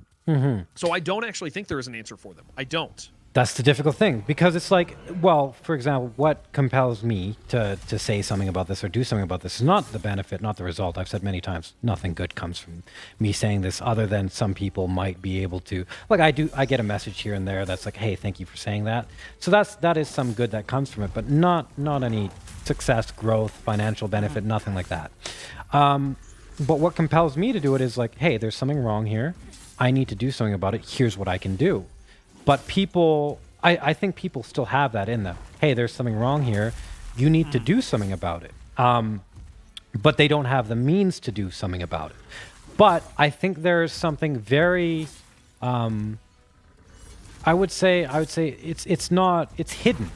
It's not easily understood. It's hidden, a detriment to not listening to that voice. Here's something wrong. I should do something about it. It's like, okay, well, if the answer becomes, I don't know what to do, then it's like, okay, well, I have to at least figure it out or try something. Because if you don't do that, then I do think you are betraying yourself. You are letting yourself down. So not even on a societal level, but on an interpersonal level or on an internal level, listening to that inner moral compass and saying, look, there's something here. I should do something about it. There's got to be something people can do, because for the longest time, I have been encouraging people, hey, you got to stand up for what you think, for what you believe in. You gotta, right? It does, like, even if you make mistakes, even if it's wrong, great, you still got to do it. Even if it results in negative things, you have to do it, because ultimately, at the end of the day, when you're going to die, that is one thing you will regret, not being who you are, not being yourself, not standing up for the things you believed in. That will be, and if you do it, that will be one of the things that fulfills you, that gives meaning to your life. So here's a situation where that is being dissuaded. Do not stand up for yourself. Do not do this. Do not fight against the thing that you can't win against. And it's like, what I want to say is like, no, you need to fight against that thing which you don't think you can win against. But I don't know how they can do it. There has to be some way. This goes back to the idea. This goes back to the idea of people needing heroes. Right. Because that's what you're describing, is they need a hero to stand behind, to rally behind, rally behind, or one who will say the right thing for them, and to that's what they need. And so that's what I'm like, I don't, where I say, I don't care where they went. I would just like to be that. Right. Like, and sometimes that's to one person, sometimes that's to 50 people. But I'll tell you, if we don't practice heroic things now for one person and 50 people, then you'll never be in a position where you could actually affect change on a larger scale. Right. If not now, then when? Yeah. Right. Yeah. I've heard that. So I don't before. think I agree that there's not an answer right now. There's just not. There's not. Yeah. But that means that the step for people like us who are decently well spoken or can be with care, and people who are motivated to, that means it's our, like I keep saying, it's our imperative to do so. Right. Yeah, it is, because we can, we should. Yeah. Yes. Yeah. Agreed. Yeah. No, I agree with that. Yeah. Why wouldn't you? Of course. Okay. That was actually pretty good. Do you want to talk about anything else before we conclude this? Because we should wrap this up pretty soon. Whatever you feel like doing, I'm here. I'm here for whatever. If you want to have another conversation, or want to move it forward to another place, or if you need to take a nappy nap. A nap? Yeah. No, this is at about 3 hours. That's when I start to get exhausted, and the exhaustion takes over my curiosity. No, do you have any questions? How about that? Why don't we do that? I got no questions. You got no questions. I know we have people who are curious about China stuff. Yeah. We can do that now or later. It We'll do depends China on you and next your energy time. level. China is okay. next We can do China next time. We'll have another conversation because we 'Cause got it I'm- up to a good point where, like, it's actually a really good starting spot for the China thing. Yeah. That's like that. It's at a perfect stopping point for that. So we can do this at any other point. Right. So why don't we start next time with China? Because we'll do this again. We'll talk again. I like it. I don't regret the conversational aside at all. I think that was great, and I think that's helpful for people, and it's helpful for us to continually state it so that we are practiced. Oh yeah. No, it's good work. Good workout. Why don't we then take any questions from chat other than China, and then we can wrap up and end there. So I'll just play for a bit. If chat, if you have any questions for Jared, for me, for both of us, ask them now. If you don't have anything prepared, just blurt out whatever's in your head. And I got both chats up. So.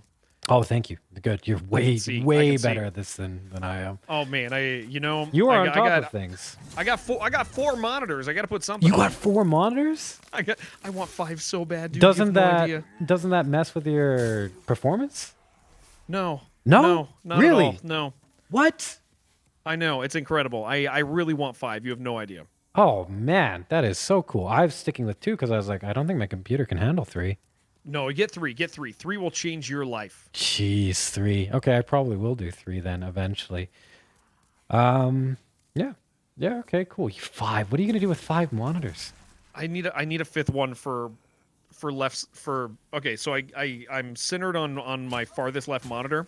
I'd really like a further one that hangs off the side, so I have access to like YouTube or things like that. Or I also can hang my during my community review or meme stream, I hang a side of Discord off my monitor that I share with people, and people like to send me penises on it. Yeah, like they like to DM me with like profile pictures of penises. Oh, great! And I'd really like to know if they're there, so that I can deal with that, like apart from other people, apart from having to like minimize and go to another thing. I just want to know if the penises are there. Right. Okay. I want a monitor for penises. Is that weird to say? Basically, your 5th monitor is the penis monitor. It's just for penises. Okay. All right. You know, Dude, now people are gonna send you. Somebody many got more one dick on pics. my stream. The first partner stream I had. What, they sent a viewer a dick pic? It was I had my Discord up, and I used to not take drag off the DM section on the far left side. Yeah. And my very first partner stream, during our partner celebration, people DM'd me pictures of penises. Like and it showed in the profile picture. Yeah, it did show.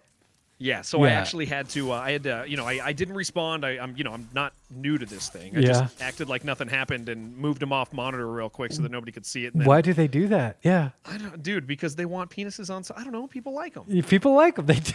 Yes, people really like those things. People do. They do like that. That's funny. Yeah, okay. I mean, I got one. I don't think it's bad. It's okay. Yeah, it's I there, you understand. know. Yeah, people All right, do we got like any them. questions in monitor? Let's see, or in monitors in either chat. Let's see. I got one about Pepe Le Pew that I'm not going to answer. Okay, fair enough. That's a skunk, right? Yeah. Yeah. Let's see. Okay, I don't think I see anything unless I'm missing something on my side. If somebody in my chat has a question, tag me in it so it highlights. And then Wait, that you got skunk was anything- canceled? Really? I guess. Oh man, I didn't know that. Can you? Oh yeah, no, because he's very sexually aggressive and it's inappropriate. Do you know To be that fair, he is very, very aggressive. he is? But he can is. can you blame him? I mean, he's a skunk. Yeah, that's He's like got their he's that's gotta like one of their compensate, yeah. that's one of their drives. Like Yeah. they gotta they're animals. They gotta. That's what they do. Yeah. Dr. Seuss, they kind of canceled him. He didn't cancel himself, but no a bunch of Dr. Seuss Double D books Double are- D's not wants to know favorite Dark Souls boss. Yeah, I I've don't. never played. You know what? I've never played Dark Souls. You really? Is that true? No, that's not true. That's not true. Okay. Jesus. I was like, they're gonna come after you now.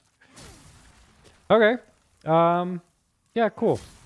Sweet. Well, next week I'm talking with Dr. Deborah So. Do you know who she is? Yes, you are. Yeah, Yes. I'm excited about that. So That's gonna be really cool. yeah. It's just for an hour or so, but maybe the week after we can do Jared and Demon Souls. Yeah, let's do it. Let's kind of plan that, and if you got to change the date on me, just let me know. I will let you know that now that we have an active little messaging thing going, and I don't have to tweet you. Perfect. Yeah, we're really good at these Yeah, sorts of things. Yeah. I don't understand how this is what we do. Like Streaming, like yeah. I It's- need so much. I have so much support. Yeah, I need a lot of help. But you're gonna have 5 monitors soon. I sincerely hope so. Yeah. Okay. All right, Jared. Thanks for Sweet. coming on to talk with me. I think I just did get one question. Let me see this. Oh, what is it? I'm gonna read it. Cancel culture makes it tough to actually talk about. Oh, okay. It's a question that involves cancel culture and faith too, which I know, Papa. I know this guy. How can you confidently share? Okay, so how can you share beliefs and have healthy conversations with people? And this extends beyond just the faith question. Like this is actually because the answer is the same, whether it's about somebody's faith, which we were able to initiate a conversation involving that topic here, and it wasn't weird. And then, but it's about any conversation. Like what makes it cancel culture makes it tough to actually talk about. Papa says his faith in Christ, and I would extend that to anything that is not easily understood. I think the most helpful thing in having a conversation is understanding that other people don't think the way you do. Like, and you know, Ben touches on that, but I love you, Ben, but I think you fall like just one step short in that. And I think the next step is saying that I think I'm right and you think you're right. And so if we both acknowledge that we both think we're right, if I acknowledge that I think, like, okay, so I have this belief in Christ, and there's some very intricate beliefs in there, and it has some responses and stuff, and how do I talk about that with people when I know they don't know the same things? Well, part of that is initiating the conversation with that. Right. Like, Yeah. saying Setting the I know groundwork. we think different things. Because otherwise, you do this thing, which I was taught in school, like where I'm going to talk about these things that you don't understand, but I really hope you start believing them. I really, really do, and I'm just going to say them, but it's all weird lingo to you. Yeah. And not only, I mean, I might even be using the same words as you. I might use the word faith. Well, with our presuppositions, those probably mean different things. Yeah. And so it's about acknowledging the conversation is different for both sides and taking the time. And you can do that in a general sense. It doesn't matter if there's 5,000 people watching you.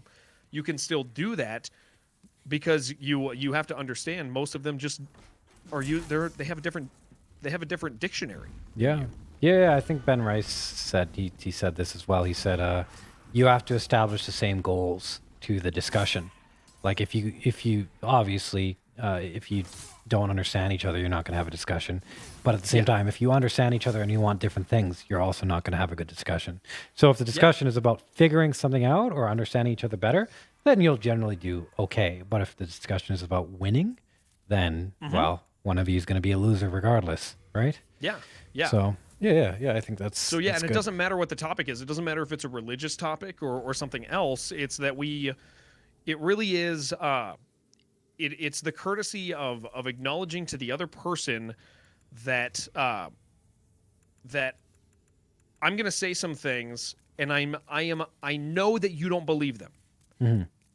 And when I say them, understand that I'm going to say these things because I don't necessarily have another way to say it, but I need you to know that I'm not assuming you're on the same page with this stuff and you believe it. I'm just not equipped with maybe the words to say that every time. Or so if I were we can put it in a religious conversation.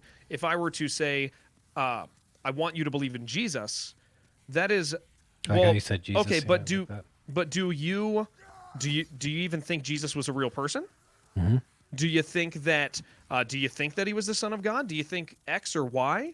Like, I'm making, just with that statement, I'm making presuppositions, and it's really, really important that I acknowledge the fact that when I make that statement, you may understand it different than I do. And so it gives us an opportunity to work through those more intricate things. Yeah. Because I think that that's where, like, people fail. Is people fail in like, I'm going to make this bold statement. Well, I just made a bold statement, but it means something completely different to you than I intended it to mean. And I actually think something that is being lost now that really helps with that is good faith. So it used to be, okay, like, hey, you have a conversation with someone, you understand that you're different, and you understand that, hey, I should respect this person. There are respectable things about them, and they might have something that I don't know. So I'm going to treat their arguments in good faith. Okay, I'm going to look at them and say, how can I make this true, rather than what is everything that is wrong with it. Yeah. That is key. Good faith is a great term that needs to be latched onto more. Yes, good faith, and I don't think it should be like nowadays. It's being preferential. You get preferential good faith. If you're on the right side, you get the good faith. If you're not, you get the bad faith. I think good faith should be given to as a practice to every argument, not only because it serves the discussion that you're having with the person who you're having the discussion with, but it also serves you, because no matter who you are wrong in some way. That's just how it is, no matter what. And the best way to figure out where you are wrong or where you could use some work is by treating other people's arguments or treating arguments that you disagree with and taking them seriously. Only then will you be like, oh yeah, that actually does have some merit. Because if you don't, and still operating under the assumption, that you think you're right. Yes. But they also think they're right, and it's understanding, like, yeah, good faith is such a great term. I think I probably would use that term more often now, because it's I like it because it's actually not hard to understand. No, it's not. Yeah, it's like when you go into an argument, regardless of who it's with, treat them like a person. You see all of these messages everywhere, just in different forms. Like, look, you're still talking to a person. You're not talking to a demon. What does that mean? That means they're a person like you. They have emotions, feelings, a past, a history. There's a saying that I really, really like, that I heard. I don't remember where I heard it, but it says every saint has a past, and every sinner has a future. So regardless of who you are, what's going on, there is some intrinsic value. There is something that you can learn from pretty much everybody in the world. Yeah. And I think it's prudent to treat people like that. Of course, you have to also acknowledge the other side, that, hey, people are susceptible to certain things and can be possessed by ideology, and they can be saying things they don't believe, and they can be doing things that are pathological for them as well.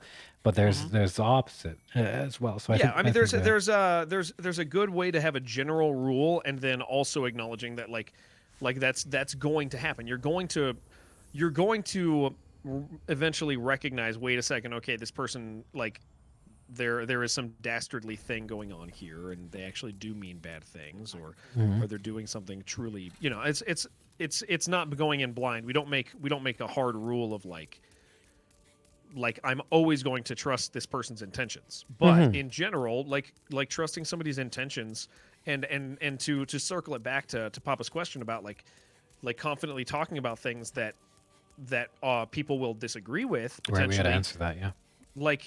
Like it's the important thing is recognizing that like they will disagree with it, probably defining that, acknowledging that to them, saying I think we're operating out of a different playbook here.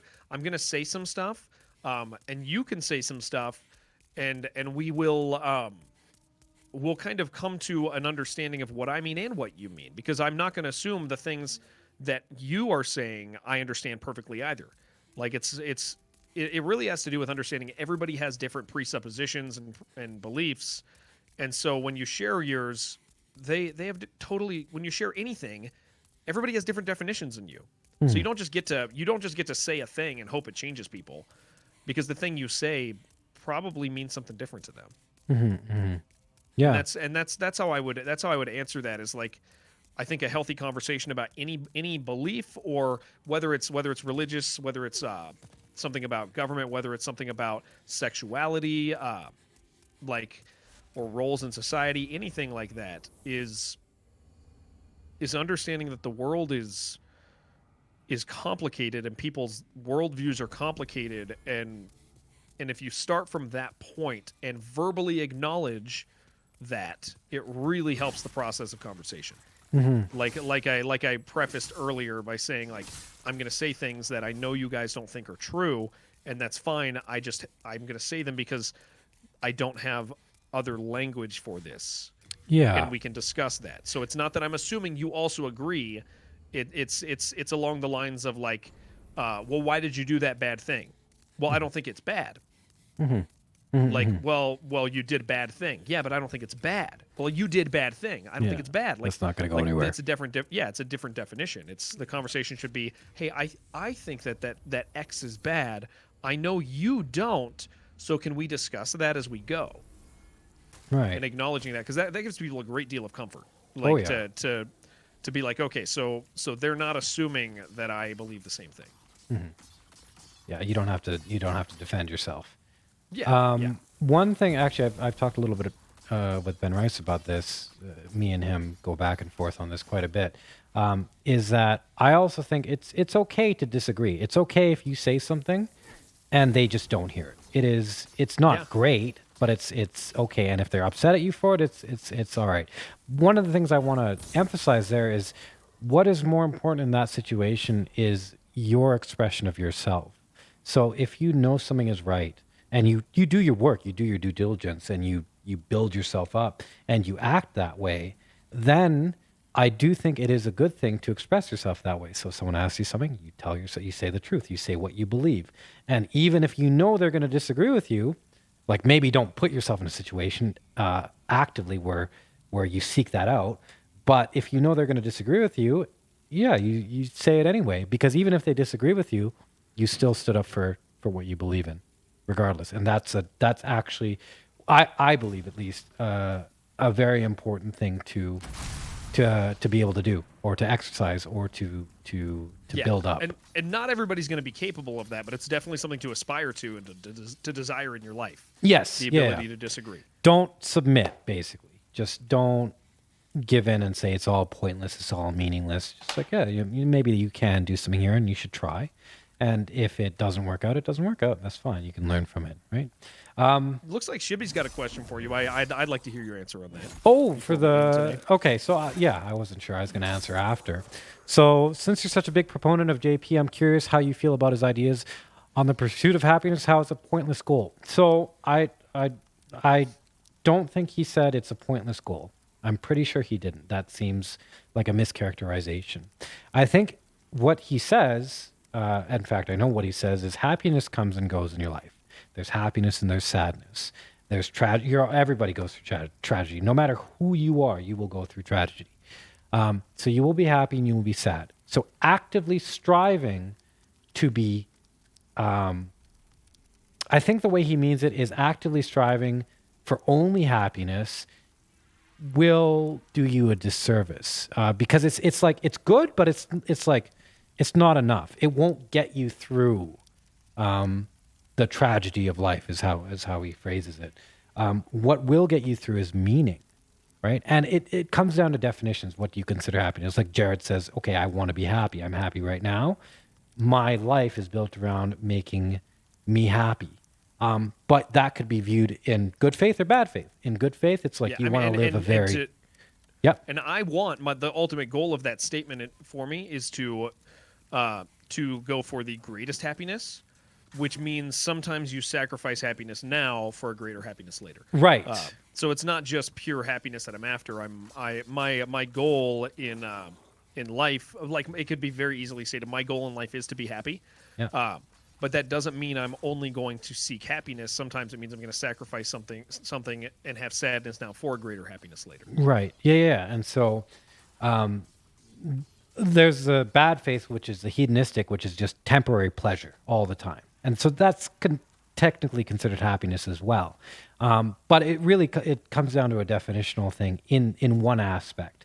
And so what I think Jordan Peterson says is, or what he means by that is, he says, well, happiness is one thing, but what you really want to look after is meaning. And I believe you would agree with this, Jared, is some of the worst times in your life, or some of the non-ideal times, and some of the most unpleasant times in your life, have given you a sense of meaning, a sense of purpose, a sense of who you are. And they've built you up, and they have been valuable. Like you said with your dad, I wish my dad didn't, you didn't say this, but you said, I don't like that. But the intention's there, yeah. Yeah, my dad, I don't like that he left, but what it brought out in me, that was good, right? It made me who I am today. Happiness stemmed from those sad, horrible times. Right. Yeah, so there was meaning from that, which led to some happiness. Knowing what I know about Peterson, the man definitely, he definitely greatly values happiness. It sounds to me like he conflates a little bit happiness and meaning, because he finds happiness in meaning. Like he definitely finds happiness in meaning. It's really clear whenever he talks. Like he takes a great deal of joy and pride in finding moments of meaning and having general meaning in life. But you look at it and you're like, well, that's just you being happy with that stuff. Like that's why you want it. Yeah. So I think that he probably conflates the term a little bit, because he wants to be happy by having meaning. He's pursuing something that's making him happy. Yeah, the fulfillment, the feeling good, the happiness. Yeah. And so, well, there's that part of it. And the second thing I would say is that's one of the things that I also think that Jordan Peterson doesn't necessarily, and I would say I believe, I'm not sure, I would have to look into it further. But from what I have seen, I think that's one of the things that could be updated or revised a little bit. Because there's a person, his name is Sadhguru, and he's great to listen to as well. I started listening to some of the stuff he had to say recently as well. And this is also true, is that, well, happiness is a choice. Joy, to live your life joyfully, is a choice. If you wake up every morning, regardless of who you are, where you are, what you're doing, and you say, I will live my life with joy. Everywhere I go, I will contribute to joy. Eventually, you will, and you'll get very good at it. And despite how, your wife cheated on you, or, this person died, or whatever tragedy happened, that's a real tragedy, you will still be able to live with joy. Because, well, it comes over to the bigger picture of things and different perspectives and different understandings. And there's more to it than that. But I think that's also very true. And I think that's one of the things that Jordan Peterson might benefit from, actually. And again, I think Jordan Peterson is great. I think he's wonderful, and he has so many things right. So this isn't necessarily a criticism of him, but I think that's something that you can for sure do. And the idea of joy being a choice is like, I want to clarify, it's not suppression, it's not repression. No, it's foresight to future happiness. Yeah, and it's also gratitude as well, because no matter how you look at it, you always have something to be grateful for. And whether that's just being alive, or whether that's like, hey, I can talk to Jared from I don't even know where you are, and we can have a conversation, and it's pretty cool. And even if the conversation doesn't go the way I want it to, or people judge me for it, or whatever negatives may come from it, which I'm not saying there will be, I can also say like, hey, like, look, we were able to do that on this spinning planet that's spinning on an axis that's revolving around the sun, that's in a galaxy that happens to all functionally work somehow in a society that happens to functionally work, where I can go outside and see it's nice outside. I could breathe air and all, like, there's so much to be grateful for that even though there is something to be upset about, of course, there's always something to be upset about, you can choose what you embody. And you can, I wouldn't say you can be happy all the time, but you can live your life from a place of happiness, if that makes sense, or a place of joy. That's what my answer would be. What do you think, Jared? I think that's fine. I think that's good. Good enough. Yeah. Good Absolutely. enough. Great. Okay. We got any more questions, or are we good? You, Jared. Me? No. I was looking at. I have nothing. I'm thankful to be here, man. This has been the Twitch journey's been a weird and interesting one for me, and to sit down with somebody who I consider well, now I'm a friend, which is weird because like there's different degrees of friendship, but like we're living in quarantine and in 2021 where online friendships are valid and real, The probably normal. more real than Yeah, work the norm. friendships. Yeah. Yeah. Like I'm thankful to be here with you, and it's slightly surreal for me because it's now like I look at you as a peer, and you're the first person I ever followed on this channel. Right. So Yeah. that's cool for me, man. Thank you for inviting me over here, and thank you for trusting me to not say a bunch of dumb crap that could go south. You know, That even means a lot to even me. if you did, it would be fine. And hey, thanks for being trustworthy, because I actually came to you. I was like, I want to talk to you. You're very interesting. And yeah, thanks for doing it. You were Thank like, you, yeah, man. I'll do it anytime, whenever. I was like, great. That's awesome. Let's do it again. Sweet. Oh, We'll one plan, thing like, 2 actually. weeks out. Yeah, one thing actually I wanted to I guess tease a little bit is you actually didn't like me for a while, I think. I didn't. Yeah, you didn't I like me for a didn't. while. Yeah, there was. I I want to didn't. talk more about that later, but I'm very Okay. interested. Yeah, in we'll that. tease that. Let's not Yeah. do that. But it was during the Dark Souls 3 era. Oh, really? Yeah. Yeah, and I just did not like you, and I could probably have specific reasons, and ironically, they are the exact reasons I like you now. That's great. I do want to talk about that. So we'll tease that. We'll tease start with that. that next time, and then we'll switch to the to the China stories, because there's a lot of stuff that I'm really thankful to have been able to be part of. Smuggling is a really unique life. For those of you who popped in, our intention is to discuss my time period smuggling Bibles in China and more dangerous stuff than Bibles, involving oddly enough, and I'll just tease it with this. Children's Sunday school material is like actually super illegal, like literally illegal. Really? And we did that, and yeah, Chinese government interrogation is a weird thing. Yeah. I'm super interested. I haven't heard any of this either. Okay, cool. So plan for like, let's say 2 weeks out or something like that. Yeah, perfect. Yeah, next Great. Or 2 week